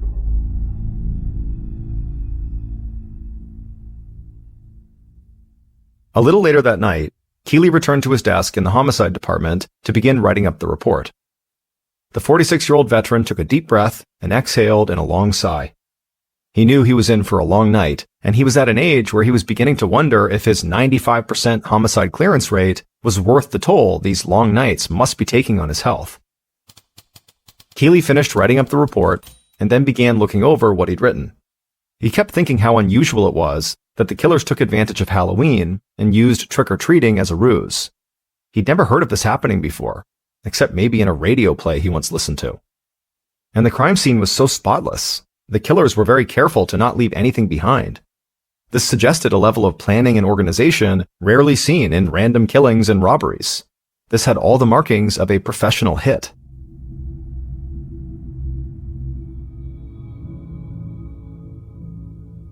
The day after the murder, Detective Keeley drove down to the Hall of Justice and made his way to the Records Division. He wanted to find out if Peter had any sort of criminal background or maybe a connection to the mob that might have led a professional hitman to show up at his door and kill him. Keeley asked the records clerk for anything he could dig up on a Peter R. Fabiano. The records clerk disappeared into a back room, and a short time later, he returned with a file and handed it to Keeley. And the second Keeley opened that file up and began reading, he knew his instincts had paid off. Peter Fabiano did have a criminal record. About 9 years earlier, Peter had been a bookie, which meant he was setting up gambling bets, taking bet money, and paying out winnings. This was illegal, and Peter had been caught and convicted on a bookmaking charge. He was sentenced to 180 days in jail, but the sentence was ultimately suspended, and he never served any time. Keeley knew that bookies were often associated with organized crime, and he wondered how deep Peter's ties went. Could he have run afoul of a loan shark, or fallen in debt to the wrong people? Something like that would definitely support his professional killer theory. Detective Keeley spent the afternoon probing Peter's business records, his finances, his background, hoping to find other investigations and other shady dealings. Anything that might help Keeley build a list of Peter's potential enemies. But much to Keeley's surprise, aside from that one scrape with the law being a bookie almost a decade earlier, Peter really did seem to have cleaned up his life. He ran a legitimate business, which his wife helped him operate, and none of Peter's friends that Keeley had talked to could think of anyone who had beef with him. However, Keeley had yet to really have a deep conversation with the one person closest to Peter, and that would be Peter's wife and now widow, Betty. That evening, Betty Fabiano sat in a small room inside the Sun Valley Police Station. After waiting for a few minutes on her own, Detective Keeley walked in, sat down in a chair a few feet away from her, and asked her to take him through the night of Peter's murder again. Betty started recounting everything that had happened that day, starting from when she had finished working at one of the two salons she and Peter owned. Peter at the time was working at the other salon. Keely listened closely, looking for any inconsistencies between this version of events and the story Betty had told him when he had first come to her house. Keely was not ready to write off the idea that a hired killer had shot Peter, but maybe it wasn't the mob that hired them. Maybe it was the victim's wife. But as Betty spoke, Keely didn't catch anything that strayed too far from her original story. Still, that didn't necessarily mean anything. Some people were good at memorizing stories. And so Keely asked Betty to tell him more about her marriage to Peter. Betty explained that she and Peter had been married for about 3 years. She had 2 kids from a previous marriage, and one of those kids, her daughter Judy, lived with them. Keely asked if she and Peter had any problems in their marriage. Betty paused, then took a deep breath, and admitted that, yes, there had been some marital problems. She said their marriage had become pretty rocky earlier that year, to the point where they actually had separated for a couple of months. Betty had moved out of the house during that time and went to live with a friend. But in July, she and Peter had reconciled, and she had moved back in with him. Betty looked away for a minute and was silent, and then she turned back to Keely and said there was someone he should know about, someone who might have had it out for Peter. Keely leaned in and asked her why she hadn't said anything about this person when he talked to her at the house. Betty said she wasn't trying to hide anything. She'd been in total shock at the house, and she hadn't been able to think clearly. But now that she was talking about her and Peter's relationship, it seemed obvious, because she believed this person truly hated Peter, maybe enough to want him dead. It was a woman named Joan Rabel, who used to work part-time for Peter at one of his salons. But Peter had fired Joan because for some reason he just didn't like her. But Betty did. In fact, the 2 women had quickly hit it off when they first met and had become friends. And this really bothered Peter. In fact, it bothered Peter so much that the friendship between Joan and Betty became a source of tension in their marriage, until Peter ultimately forbade his wife to socialize with Joan. Betty felt she had a right to choose her friends and was not going to let her husband control her, but Peter was insistent until Betty felt like he was basically giving her an ultimatum. And ultimately, this is the issue that led Betty and Peter to separate for those several months. However, Betty said after a couple of months of separation, she had a change of heart and returned home to Peter. And he accepted her back, but under the condition that she never see Joan and never even speak Joan's name around him again. As Keely listened to the story, he found himself puzzled by it. It sounded like there had to be a piece missing somewhere. And so he asked Betty, why did Peter hate Joan so much? But Betty just sort of shrugged and looked away. Keely couldn't tell if Betty was hiding this information because she knew more about Peter's murder than she was saying, or if she was trying to hide something to protect her dead husband or her friend Joan. Finally, Betty broke the silence and just said that Joan had a really strong personality, and Peter also had a strong personality. And sometimes 2 strong personalities can clash.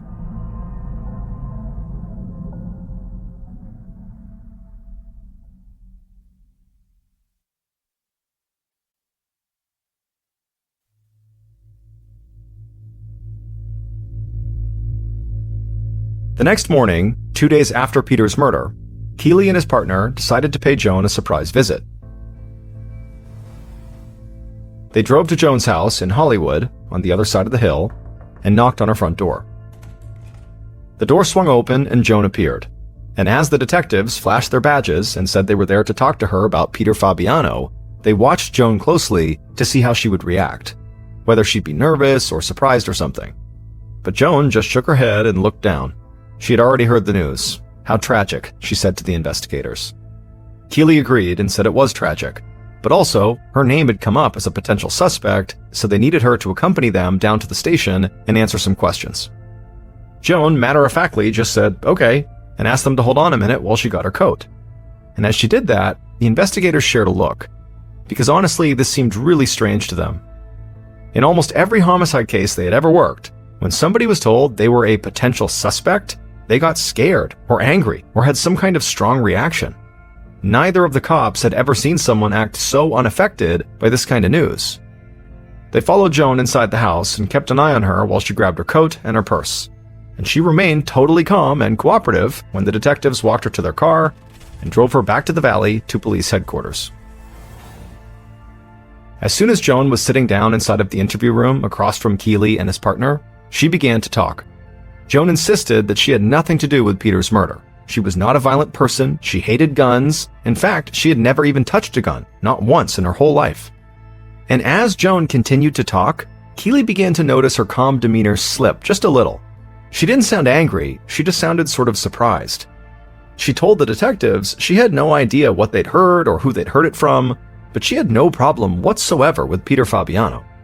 She considered both Peter and his wife Betty to be two of her closest friends, and she'd only stopped working at the salon because she'd found another job.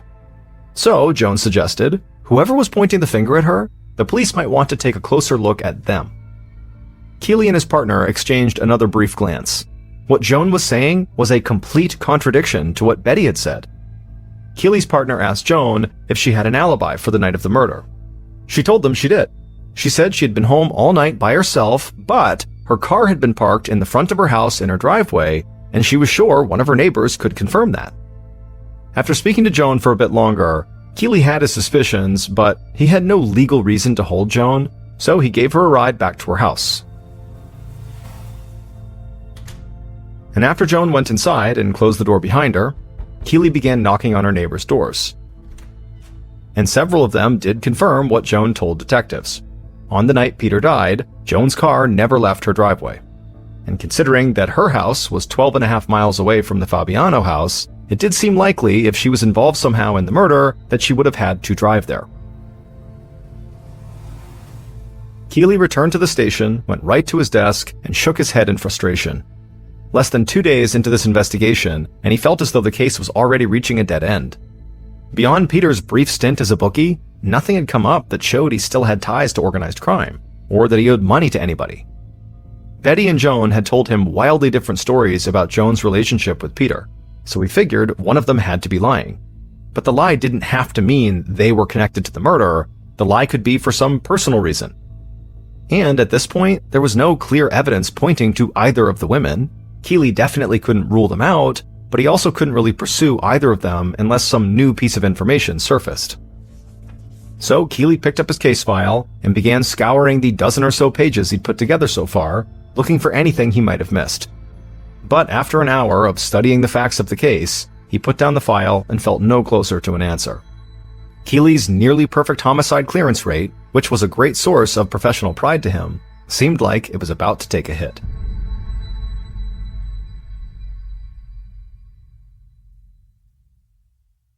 Nearly a week after the murder, on November 5th, 1957, Peter Fabiano was laid to rest. Following the funeral, Detective Keely continued to interview Peter's friends and family, but these conversations never seemed to get him anything new. Several more weeks passed, and no matter how many times Keely looked over his case file, he didn't get any closer to figuring out who had murdered Peter. And with nothing more to go on, and new cases piling up, Detective Keely and his team turned their attention to other open investigations. The Fabianos' Thanksgiving dinner that year had one fewer face at the table, and while they ate, there was this sense of despair hanging over all of them. Like Keely, Peter's family started to feel that Peter's case would just never get solved.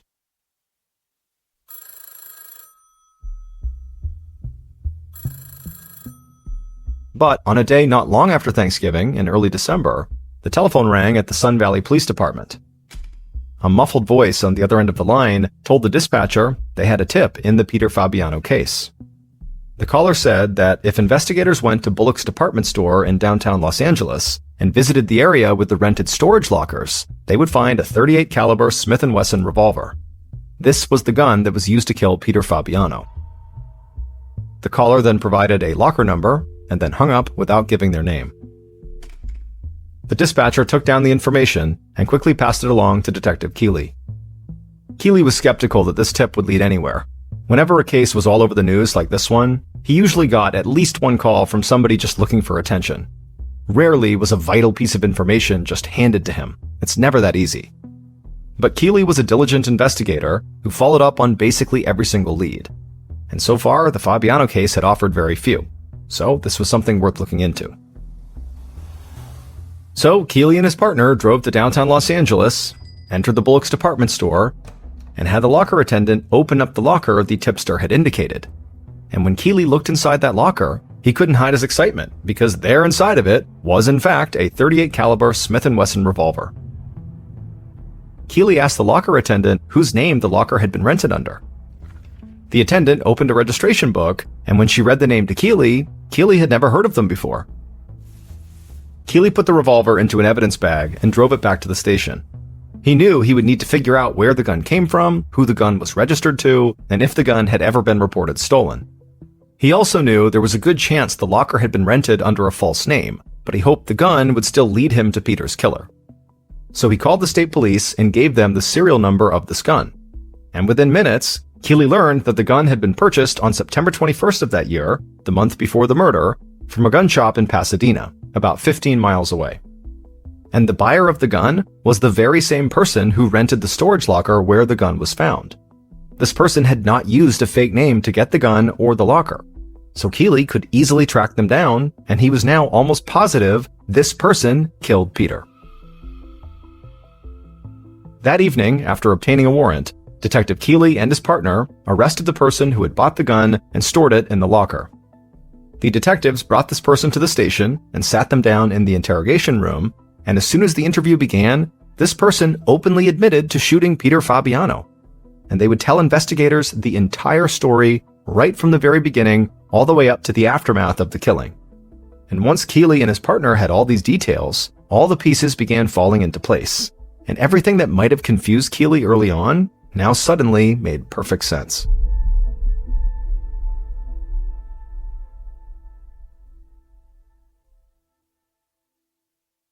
Based on the killer's confession and evidence gathered throughout the investigation, the following is a reconstruction of what police believe happened to Peter Fabiano on the night of October 31st, 1957.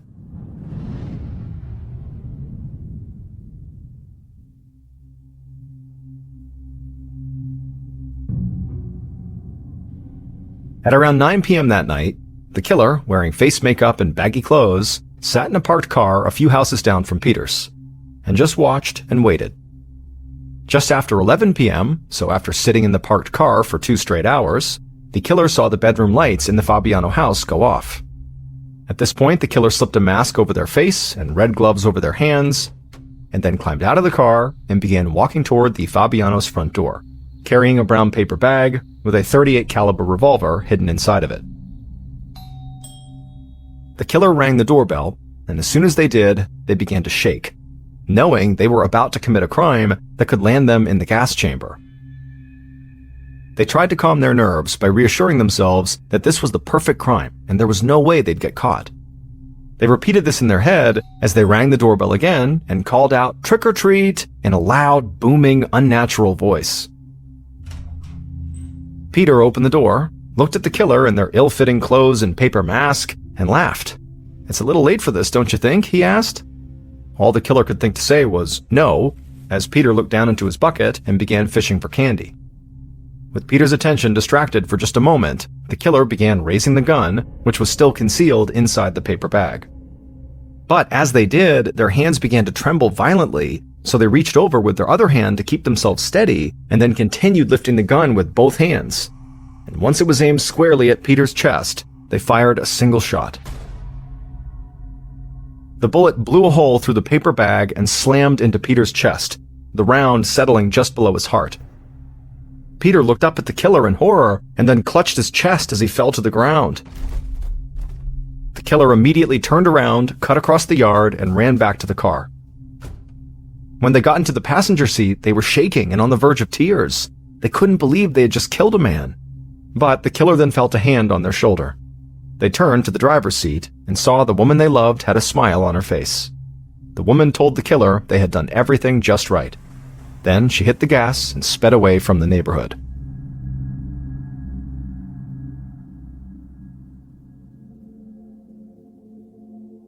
It would turn out Peter Fabiano's killer was a woman named Goldine Pizer. She was a 42-year-old lab assistant at a children's hospital, and she had no direct connection to Peter Fabiano. In fact, she had never met him before the night she killed him. She only knew what Peter looked like because another person had driven her by the Fabiano house a week before Halloween and pointed him out. And this other person was Goldine's only connection to Peter, and this other person was the actual mastermind behind the murder. And that was Peter's former employee, Joan Rabel. It turned out that Joan and Peter's wife Betty had both lied to police about their relationship. Joan and Betty were not just friends, they were lovers. But in 1957, that was not something most people would accept, so Betty and Joan tried to hide it. However, Peter still found out about their relationship, and when he did, he was livid. He fired Joan from his salon and forbade his wife from ever seeing Joan again. But instead of submitting, Betty left her husband and went to live with Joan. However, after a couple of months with Joan, Betty realized she was better off staying with Peter and broke off her relationship with Joan. Betty moved back in with Peter and agreed to never bring up Joan's name again. And it was at this point that Joan began plotting Peter's murder. Jilted and wanting revenge, Joan began a new relationship with the very impressionable Goldine and immediately began setting her up to become Peter's assassin. Joan spoke endlessly to Goldine about what an evil and vile person Peter Fabiano was. Joan claimed Peter was cruel to his wife and cruel to his wife's children, mistreated his employees, and was essentially a monster who needed to be stopped. Over time, Goldine grew to despise Peter just through Joan's portrait of him, and that's when Joan began actively putting her plan into motion. Goldine cared so deeply for Joan, she would have done just about anything for her. And so when she walked into that Pasadena gun shop on September 21st, she felt like she was doing a heroic thing. Once the two conspirators had their plan all worked out, they decided Halloween night was the best time to carry it out, because they knew Peter would be more likely to open his door to a stranger after a steady stream of trick-or-treaters had been to his house. On the night of the murder, Joan borrowed a friend's car, leaving hers in the driveway to create the alibi, and then went to pick up Goldine at her house. Joan then drove Goldine to the Fabiano Street, waited in the car until the deed was done, and drove her back home. At which point, Joan told Goldine to forget they ever knew each other and vanished from her life. Once Goldine realized she'd been used and manipulated by Joan, who didn't actually care about her, the hold that Joan had over her was broken. So when Detective Keeley got the anonymous tip and tracked Goldine down, she was more than willing to tell him everything. Joan Rabel and Goldine Pizer were both charged with first-degree murder. Both women initially pleaded not guilty, but eventually changed their pleas to guilty to the lesser charge of second-degree murder. Joan and Goldine received sentences of 5 years to life in prison. As for Peter's widow, Betty Fabiano, she was never charged with any crime because investigators were satisfied that she had nothing to do with her husband's murder.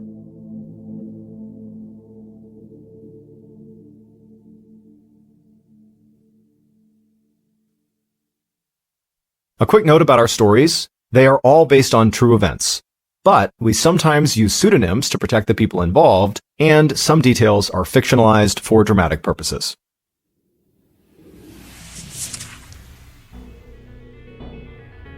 Thank you for listening to the MrBallen Podcast. If you enjoyed today's story and you're looking for more bone-chilling content, be sure to check out all of our studio's podcasts. This podcast, the MrBallen Podcast, and also MrBallen's Medical Mysteries, Bedtime Stories, Wartime Stories, Run Fool, and Redacted. Just search for Ballen Studios wherever you get your podcasts to find all of these shows. To watch hundreds more stories just like the ones you heard today, head over to our YouTube channel, which is just called MrBallen. So that's going to do it. I really appreciate your support. Until next time, see ya.